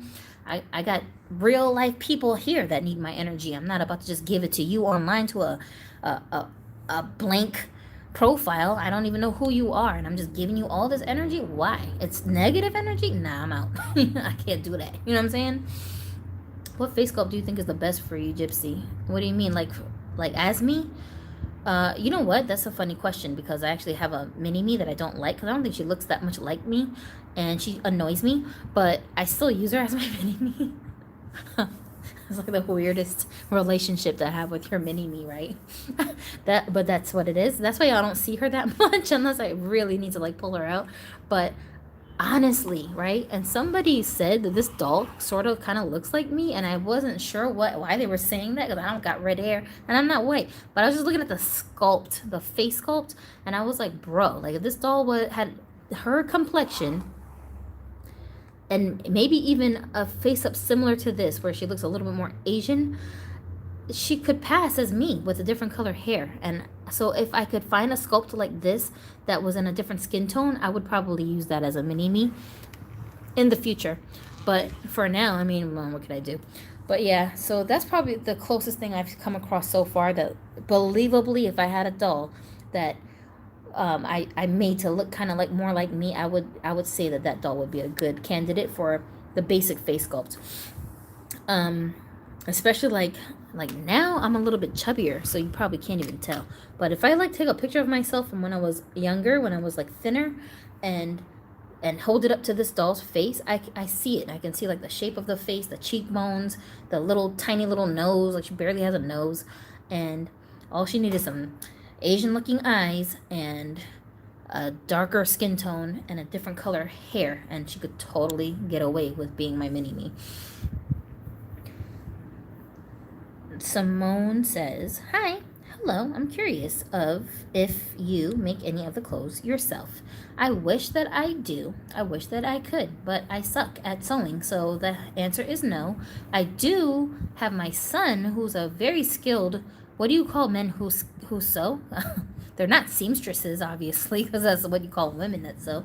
I don't know, tailor? I don't know what he's called, but like he's very good with a sewing machine, and he makes his own clothes. So I actually commission him to make doll clothes for me sometimes, and most of the stuff that he makes is very like stylized. It's like a specific style that he likes to make, so I kind of have him do stuff like that. But most of the dolls clothes that I have on my dolls that you see in like the usual pictures and stuff that I upload, they're not clothes that I made or that anyone made. They're usually clothes that came on other dolls, or I purchased them as separate fashion packs, or I found them on dolls at like, you know, like thrift store dolls. Sometimes I'll buy a thrift store doll just for the clothes, and then I'll get rid of the doll and keep the clothes. So I've had, you know, things like that, but they're usually manufactured clothes.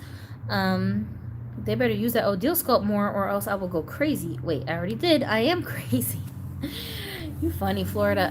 Yeah, I want to see them make this sculpt more. That's why I had to buy her when I saw her, because I was just like, there's no guarantee. It could be years before we see this face again, and I don't want to take the chance, because it was years since this face was used, since the first one came out a few years ago, and now we have this one, and it could be another few years before we see another one, you know?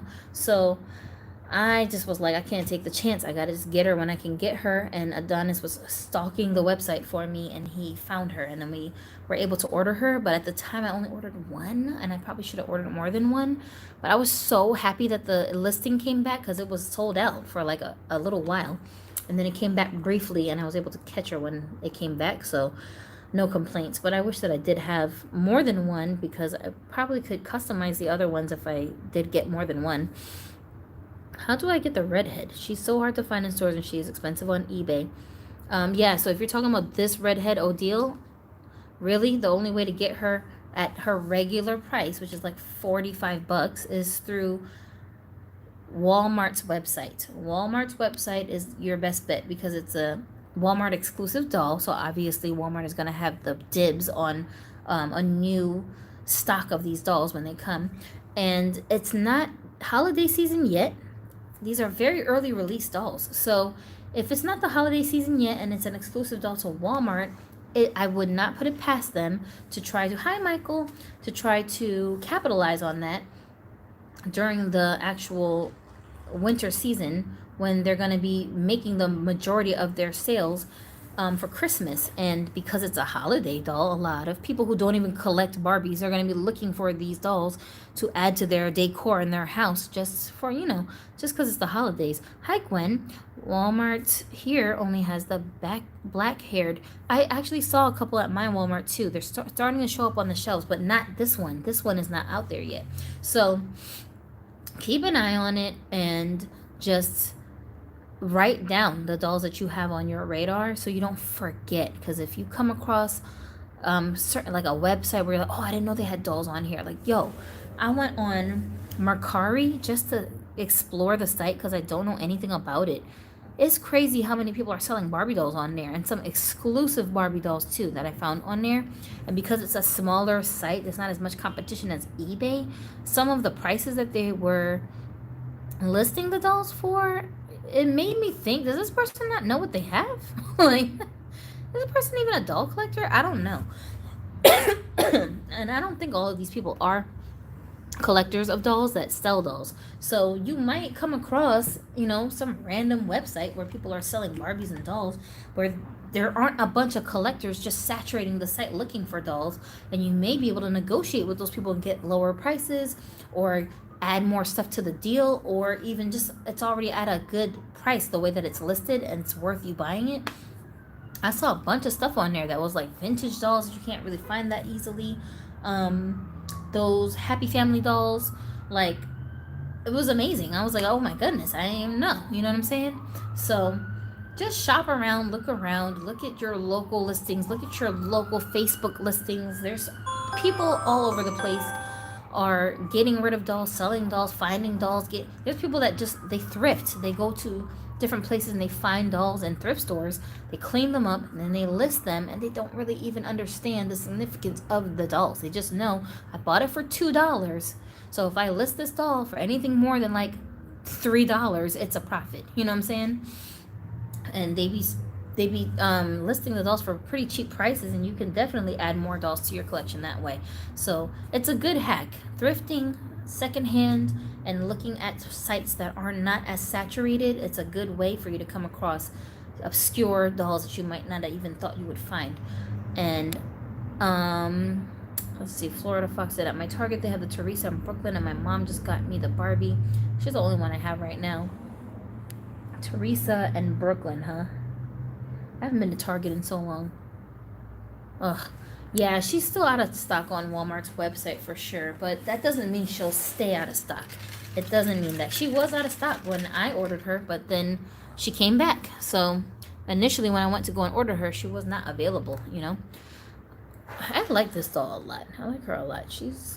I don't know. She just has a very, like, peaceful look, and I like the way she looks. I got her in this, I got her in this little outfit that came on my Disney Store doll, my Esmeralda doll, and it's very, I don't know, I like the way she looks in it. She looks very boho, I guess, and I think that look kind of works good on this doll. She just, you know what I really like about her? I like these little bags under her eyes. Like, doesn't it look like her eyes are puffy? Right? She kind of looks like that to me. It's like a crease here underneath her eyes, and that makes her look so much more realistic, like a real person. So I like that. She's cool. I think I don't do as much as I could with this doll. Gwen said, show your mini-me doll, please. I would, but she's stashed away. I have to go dig her out. No, she's not stashed away. She's actually on my display shelf, but she's up really high. Like, I have to get on top of like a stool to reach up there because I can't just pull those dolls down. And she's hanging out on my wall. But I do have some pictures of her up on this channel. If you like, go to the community tab and you scroll through the community tab, I'm pretty sure I have pictures of her on there. It's just the doll that I have that I use as my mini-me. She's got the face sculpt of, I believe the sculpt is called Cassandra, which is, let me think, what's a doll that everybody knows that has that face sculpt? So if you, let me think, what pants does that girl have? There's like a Made to Move doll that has that face sculpt already. I want to say the basketball player. The basketball player doll with the tall body. Remember her? She had like a side ponytail. That doll, that face is the face that I have for, but it's not that specific version of the doll, but that's the sculpt that is on my mini-me doll. But what I did was extracted her teeth and I closed the mouth up so she doesn't have an open tooth smile. And my version came with long hair. It has much longer, better quality hair than that a basketball player doll does. Because the one I have is from one of the deluxe packs of Fashionistas that had came out a few years ago. And she came with this dress, this one that she's wearing. It actually came on that doll. And she had like a big purple see-through jacket. And I want to say she had one other outfit that she came with, if I'm not mistaken, but I can't really remember right now what the outfit looked like. But that was the original outfit that came on that doll. And mine I put onto a curvy Made to Move body. So she's been hybrided. That's a word now. She's been hybrided. Florida says she looks like Esmeralda. I have the 18-inch collector doll of her. She is gorgeous. I bet. Florida said, I see. And Gwen said, I cannot wait. Maybe next time. Get a ladder. Cynthia said, I like her a lot too. I'm trying to be good and wait. I wish that I could be a person that has a handful only. It's impossible with dolls. I mean, it's really impossible. If you love the dolls, it just doesn't work out like that. I never thought when I started this collection, and when I say this collection, it's because I've had multiple collections over the years, starting with my childhood collection. But the reason why I say with this collection, I never expected to have this many dolls. Like when I first started this collection, because my intention was to only purchase dolls that I was going to use specifically for characters on my skit series. So I really only wanted the dolls so they could be my actors. And just like anybody who's casting in a show, you're not gonna let everyone who comes to the audition be a part of your production. Some people will get rejected and turned away. So in my mind, that's what I thought I was doing. I'm just adding characters that will make it onto an episode on my show. And as I was doing that, at first I was like, well, I need background characters now because I need a scene where it looks like there's a bunch of people here. And it's not going to be realistic if there's not a bunch of people in the background. So I had to start adding other dolls to my collection that weren't necessarily going to be main characters. And then from there, it just became a whole nother thing. When I would get dolls that I was going to add to my show, naturally I would do box openings and review videos. And then as I was reviewing, a lot of people were really into my reviews because at the time when I started reviewing dolls, it was very taboo for you to treat the dolls like it was part of an adult collection for some reason. You know what I'm saying? I don't know if that's because Froggy's channel was so big and she already had a a culture of talking to children, I guess, she's talking to kids, even though a lot of the stuff that she's showing is stuff that adults would appreciate. Just the way that she would package the material seemed like she was talking to children. So I don't know if that's why, but for some reason on YouTube, it was like some big secret that adults had dolls. And people who were talking about dolls wouldn't talk about them as if they were talking to adults. They were talking like children were watching their videos. And I just couldn't stand it. I was like, what is going on? Can I see what the doll looks like out of the packaging? Can I see what it looks like without those clothes on? Can I see what it looks like without that hair tied up? I want to see the details. Where can I see that at? Nobody was showing that stuff. So I just took it upon myself to do it myself. So anytime I would get a new doll that I was going to add to my show, before I would do anything to the doll, I would do the whole review and then share that with you guys. And the people that were appreciating that, it just caught on from there. They were just like, whoa, I didn't even know that you could present dolls like this. You know what I'm saying? So that it appeals to an adult crowd. And I just was like, I gotta stop trying to sugarcoat things and not say certain things because I think people are gonna get offended by it. Who cares? It's my doll. It's what I think about it. I spent my own money on it. I'm gonna say what I want to say. So I would just talk about flaws, things I didn't like, things I wish were different, quality issues. I would talk about a lot of things that would, I guess, be considered negative, but it was the truth.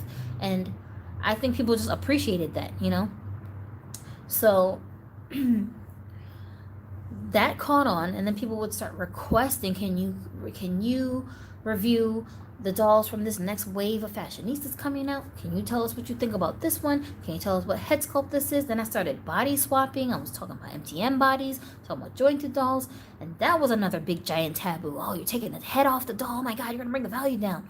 So many people were talking like that to me. And if I had got caught up in that, then my collection really wouldn't look the way that it looks now. I feel like my collection has the uniqueness that it has because I really have no qualms about customizing. If I don't like something on the doll and I can change it, I'm gonna change it, period. That's just what it is. I can't be worried about what other people think. So this is also part of the whole click thing that we were talking about earlier, is that people will try to tell you how to collect. They'll tell you how to play with your dolls. They will try to tell you how you should interact with your dolls. And that's not for them to do that. It's up to you to do that. Whatever you want to do with the dolls, what you should be doing with the dolls. Y'all got something delicious? There's a lot of bags. What y'all got? So you're trying to hide the delicious This stuff? one's only- I got Johnny on just a break to buy money. And Johnny had $30. with it. $30? Yeah. You balling like that? It was some. What's in there? A squishmallow? Two Yeah, squish thingies. What did you do to deserve 2 squishmallows? I did not. Let me see what they look like. That's my dreams. Ooh, this is cute. You say that about every squishmallow. Every single squishmallow is rare. It's her dream. It's her grail. It's the one she always wanted. This is so cute though. What's the And other then one? here's Oh, that's for this me. one. Thank That you. was $20. Yeah. What? That This was is for 20 me. of the 30. This was $20. Why? I thought these things were like $10. It should be. These are good squishmallows for your Barbies. Like, that's what I was looking at them for. See what I mean, guys? About miniatures? I don't give a damn about squishmallows. But when I see this, I'm like, ooh, my Barbies might give a damn about squishmallows. They might want to be squishmallow collectors. She looks like she would be a squishmallow collector. So now I'm just... I have a sub collection of mini squishmallows now. Because my dolls want them, right? Yeah, prime example. Odile needs to be the next Barbie. I'm gonna bug Mattel about it tomorrow. Right? I know, right? If only it worked that way. But I encourage you to do so. I'm all with it. I support your nagging of Mattel. And everyone else's too. Go nag along with your fellow collectors, okay? If we nagging anybody, it should be Mattel, not each other. Don't be nagging another collector about their collection. Go nag Mattel. Period. If you don't want people dying bodies, go to Mattel with all this attitude and fierceness you got, all this bass in your voice. Go tell Mattel, can you please make a little bit more articulated bodies so that these people who want to have black dolls don't have to dye their dolls to turn them black? Won't you do that? Won't you do that? Won't you contribute something positive to the greater good? Won't you do that, right? But no, they're not going to do that. They're just going to complain and yell and fight with each other. It's unnecessary. Don't get caught up in that stuff, you guys. Anyway, all right. So we've been in here for 2.5 hours, which is totally over my limit. And my phone is barely hanging on here, even with it being, what do you call it? What do you call this? The charger. You guys, English. Me no speak good English. All right. It is what it is. But yeah. So, Fremon, you say hi to everybody before we go. This is V. This is my bestest friend in the whole wide world. And he is Texas A&M Ken that I slightly customized. And he's on a Fresh Squad body right now. But I think he needs a different one because I feel like he would do so much better with the double jointed arms. So I'm really like on the lookout trying to find a Malik that has the articulated arms because, well, he does too, but you know what I'm saying. Because they're the same skin tone. I think I gotta get like 3 because I swear I have like 3 other guys that need that body that's just suffering. And I have one other guy that I need to put onto a body who's darker than this but lighter than him. It's so freaking frustrating. It's like a different kind of brown than these two are. So there's no articulated bodies that fit him. But I still got him anyway because I love his face and I want to eventually put him onto a body. So he's just floating in my collection, but whatever. Let's see. I think you caught the end, but it was a great discussion. What about the BMR Ken body? Yeah, it's not going to work. BMR Ken body doesn't match the skin tone. It's too light. There are some people that are still rebodying it onto that body and just hoping that nobody notices in the photos that they're uploading, but I can't do it. It's too much of a discrepancy that my eyes pick up that is distracting to me, so I just can't do it. And I really, really considered it, but I cannot do it. Florida said, oh no, wait. Mike said Mattel should fix the fake smile problem on Chelsea dolls and the little baby dolls. They look like they can kill someone. The fake smile. Yeah, just don't give them a smile at all. Like, why do they always have to be smiling? Florida, if you text me, then I can definitely chat with you. Now it's like, what time is it? Jesus Christ, is it 9 o'clock already? Yikes! Yeah, and I haven't even eaten anything all day, so I have to go in here and cook and get in my last time frame to eat something, and then we're gonna go head to the gym. So I'm gonna be like on the run the rest of the evening. But you can definitely text me, and then I should be able to respond to your text messages. And Aiden, Chelsea is freaking me out now. She looks like she's been being held at gunpoint. Oh boy. Yeah, and thank you to everybody who came in here and joined and added to this conversation. These comments here that you guys leave here, I don't know if they're visible when this video is like published. So, which is why I try to read them out loud, because when people are watching later, they can't see what I'm responding to if I don't read you guys' comments out loud when I respond. So that's part of the reason why I do that, which adds in with the time, you know, it slows everything down a little bit, but I kind of have to do it like that because I'm not even sure if they can see your comments once this is published. If they can, then that's great, but I just don't know if they can. So definitely the people who are watching this after this is over, leave us your thoughts. Leave us your thoughts on what you think we should add to this list of things that doll collectors should know about that we don't really discuss that often. And also for people who are seasoned collectors, things that just always come up that maybe you think I'm the only person that's going through this, but you're probably not. Like some of the stuff that I was talking about on here were things that I thought only I was going through. But then as I have these conversations with my dolly friends like Florida, like Galaxy, who had to leave, Janine, you know, different people that I just have side conversations with off of YouTube, they come up in our conversations and I'll be like, yo, I'm not the only person that does that. Right? Ramon said, has doll Brazilian. I do have a doll that's supposed to be a Brazilian person. I do. I don't think that they're out here right now, but really, I mean, any of your dolls that you want to create nationalities for, they don't have to always look like the stereotype person from those nations. You know what I mean? Like this doll could be a Brazilian doll. She's got red hair and blue eyes, but there are some Brazilians that have red hair and blue eyes, you know? There's not a whole lot of them, but they exist. You know what I'm saying? So it really just depends on your own perspective and how you want to do it. There's Brazilians that look like this. You know why? You know why? They may not be blood Brazilians, but nationality-wise, they grew up there. They have generations of family that lived there, that were from there. So they identify as Brazilians. They speak Portuguese. They know the culture. They love the food. That's the only culture that they know, even if on the outside they don't look like a Brazilian person. So I do this with my dolls where I'll have they'll have an ethnicity, but they also have a culture that may not always match the ethnicity that they look like they are, but they just, you know, they're just rocking it. Like, it's kind of, you know, that's kind of how I am. Like, I look like this in real life. Not as pretty as her, of course, but you know what I'm saying. My features, they look like Chinese people features on a black person's body, but like, it's all kind of watered down. My black genes are kind of watered down, and my Asian genes are definitely watered down. So somewhere in the middle, but I identify with both of those cultures, you know. I identify with black culture along with Korean culture. I speak my languages. I say languages because I speak English, I speak Korean, but I also speak Ebonics. That's a whole nother dialect. Hello. So, you know what I mean? So, like, people have layers to them, and that's what I love about Barbie dolls. You don't have to be limited to one dimension. You can really get, like, explorative and go to places where your brain may not necessarily think it should be going at first glance. You know what I'm saying? It's people that are like, when are you going to make the first transgender Barbie? And I'm like, why do you need to do that? She could be a transgender Barbie.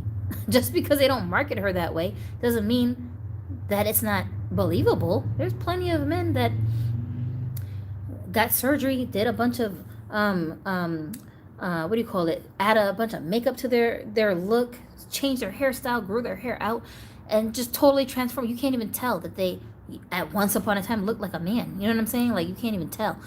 Well, it's a doll. The doll doesn't have any genitals. The doll doesn't have body parts like that. So, like, it doesn't matter. Whatever doll you want to turn into, whatever, it is whatever you say that it is. You know what I'm saying? If I decided one day, I want him to be, maybe he was born a woman and now he's a man. Like, that happens. You know what I'm saying? And you know how many people I see that you can't even tell. You cannot even tell. Like, they're just totally just transformed so seamlessly. You can't even tell. Not from looking at them, not from hearing them speak, not from hearing them walk. See how they walk. Once you, like, know them and they tell you, then you might know. But just off rip, you might not know. You know what I mean? So I don't need to wait for Mattel to create a character that represents whatever it is that I'm trying to represent. My imagination can help me to do that. And that's where your creativity comes along, you know? He looks like the Odile sculpt. You think so? Let me see. Let's see. Let's compare. Boy, my lighting is really non-existent. This one and this one? Are you saying these two look alike? Could they be brother and sister? He has a very cutesy kind of a look because he's very cartoony looking. You know, I can see his face that good with the hat on. But he's very cartoony looking. He's not as realistic looking as like this Ken is, even though they have the same sculpt. These two are the same sculpt. But this guy, the way that they did his face up just looks a little bit less cartoonish. And I did modify his face because I added more stuff to his face. And he's as is. But still, even without that, if you go and look at a picture of Texas A&M Ken AA version, you'll see that compared to him, he just looks a lot less cartoonish. But the cartoony look works on him. I like the way it looks. The button nose.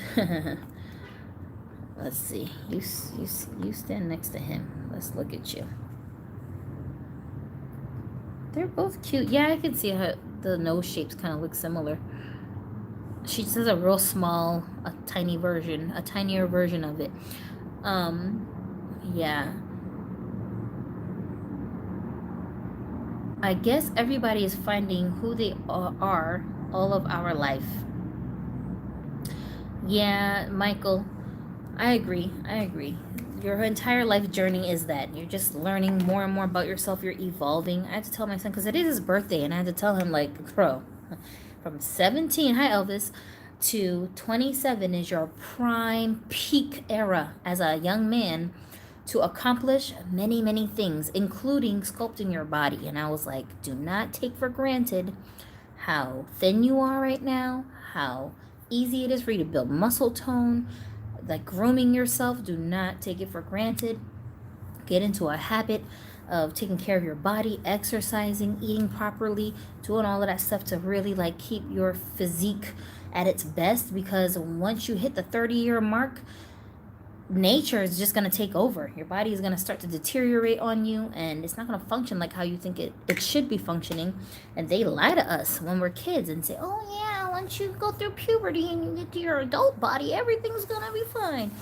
And no, man, there's phases to adult bodies. You got your young adult body between like 17 and 25 for girls, 27 for boys.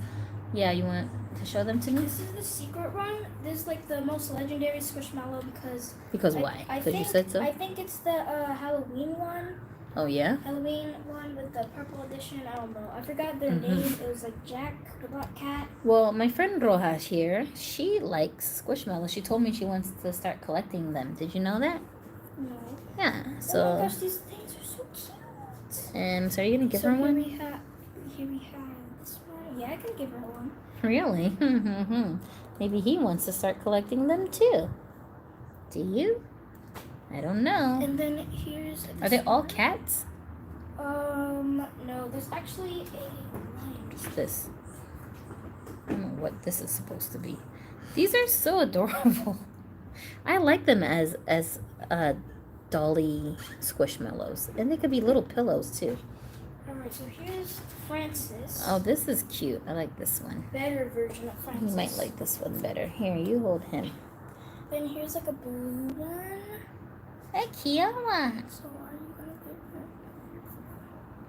Oh, this one's smiling. That's cute. Those cute little eyes. This is like the cutest one. I do like this one. And this is my favorite child. Your favorite child? How many comes in this pack? 2, 4, 6 of them. Ooh. And I'm so happy that I got the dog. Squishmallow's got like updated a lot. Yeah, my doll's about to bag all your Squishmallows. See what I'm saying, guys? They be talking. They be like, "Oh, I like it. I need this. Y'all need to get me some." Great. Now I have to go and get them some freaking Squishmallows because they're so cute and they love them. Here you go. They're very nice. Thank you. They're so soft. Thank you. And you know what's the best? That I paid for. You know what's the best of these is that this came in the secret pack, and this is like Can you ask your What do you mean secret pack? So there's like a thingy on the box, and it said that there's a secret mallow there, Uh-huh. and this is what was in there. Oh, really? And this one, Oh. I think the black cat is like the legendariest, rarest. I don't know. You ask your fans and if it is. How would they know? Because they probably collect. Danny said I woke up when I heard cats. What are they? Oh, these are little mini squishmallows. They're called Squishville. Squishville. They come in a 6-pack with all these different little characters. And my son said they were $20 for the whole pack, although I could have sworn I saw them cheaper than that. It's worth it. You would say that because you ain't got no job, so everything is worth it to you. Cammy said, it looks like mom is playing with them more than the kids. I know, right? This one is another rare one. That's a rare one? Yeah. Elvis said, I love fake Barbie. Sorry. Cynthia said, hi, Jackson. Hi, Jackson. You say hi? Florida said, legendariest, rarest. Danny said, I think it will not be available in our country. What country are you in? And Ramon said, watching dolls should be relaxing. Absolutely agree with you. It should be relaxing. It is relaxing, right? So I have 7 of these Squishville. Oh, 7? Because one's extra, right? My friend gave me this Squishville that was like a pony or something, a unicorn. Mm-hmm. And it's in this one matches her outfit. I like that one. They're cute. I like them. They're like just the perfect size for Barbie dolls because they look like the equivalent of like the real big Squishmallows for humans. At the scale, that's what it looks like. And my daughter, she be using them as like pillows. she has all these different sizes. I have a 16-inch that's like 16 inches. It's so big. What? 16-inch. That's the big size? Yeah. And then there's there's a even bigger one. Like a pony or something, or like a unicorn. Here, take this. Okay. Well, I just got a text message from your dad. He says he's not feeling good, so I gotta go check on him and see what's wrong. Okay. Oh, you're in the Philippines. Yeah, it's gonna be harder to find stuff over there than what we have here available in the States. You know what I really want that I keep seeing is only like in Europe? The freaking, what do they call that doll? Bellatrix Lestrange, the Harry Potter character. Hello, Mattel, what the hell is going on? Like, how come I only see them listed for like European sites or like coming from Europe? Why we don't have them here? I'm confused, but I need her. Anyway, all right, I gotta go, you guys, because my husband is sick, which I didn't realize, and I need to go check on him. And maybe he's sick because he didn't eat anything. Did he eat something? I don't know. You see what I'm saying? I gotta go be an adult. And it's like, what time is it? It's like 9 o'clock here. I know it's later for you guys in the East Coast, so I'm gonna get out of here. Good chat. Definitely, if you missed the beginning part of this conversation, when this is up on the channel, y'all can go and like skip through it and see what you missed. Add comments if you think of something you want to add to the conversation. Okay, bye, Aiden. And then and answer questions for some of the other viewers who might be wondering about some things, because we get a lot of new people that aren't that familiar with doll collecting that be having questions. They ask, the same kinds of questions over and over. So it's always great when the viewers are able to answer those questions for each other, and really builds that sense of community, because I want people to feel comfortable when they come here to talk about dolls and not feel like they're being judged, ostracized, picked on, bullied. I don't want them to feel like that. I want them to have an open place where they can just say what they want to say. It don't even got to be positive. If you hate the doll, you should be able to say, I don't even like that doll. Like, I don't like this doll because of this reason and that reason, and I prefer it be something like different. You should have the freedom to be able to express yourself like that, So hopefully that's what we're building here. I think we've done a pretty good job so far, and let's continue that tradition for the rest of our newly, what do you call them? I guess, I don't know, they're like new to our Dolly tribe kind of people, right? Like, I want them to feel welcome and like they have a safe space that they can join. So it is what it is. I gotta go. I really appreciate you guys watching, and we'll see you in the next one. If you have a topic that you want me to cover, leave it in the community tab, because that's where I'll probably see it fastest. And I'll talk to you guys later. My name's Gypsy. Thanks for hanging out with me, and you're watching Broken Dolly TV. And everybody go have a Dolly day. Bye-bye. New Dolly friends. Yeah, that's a good way to put it. I like that.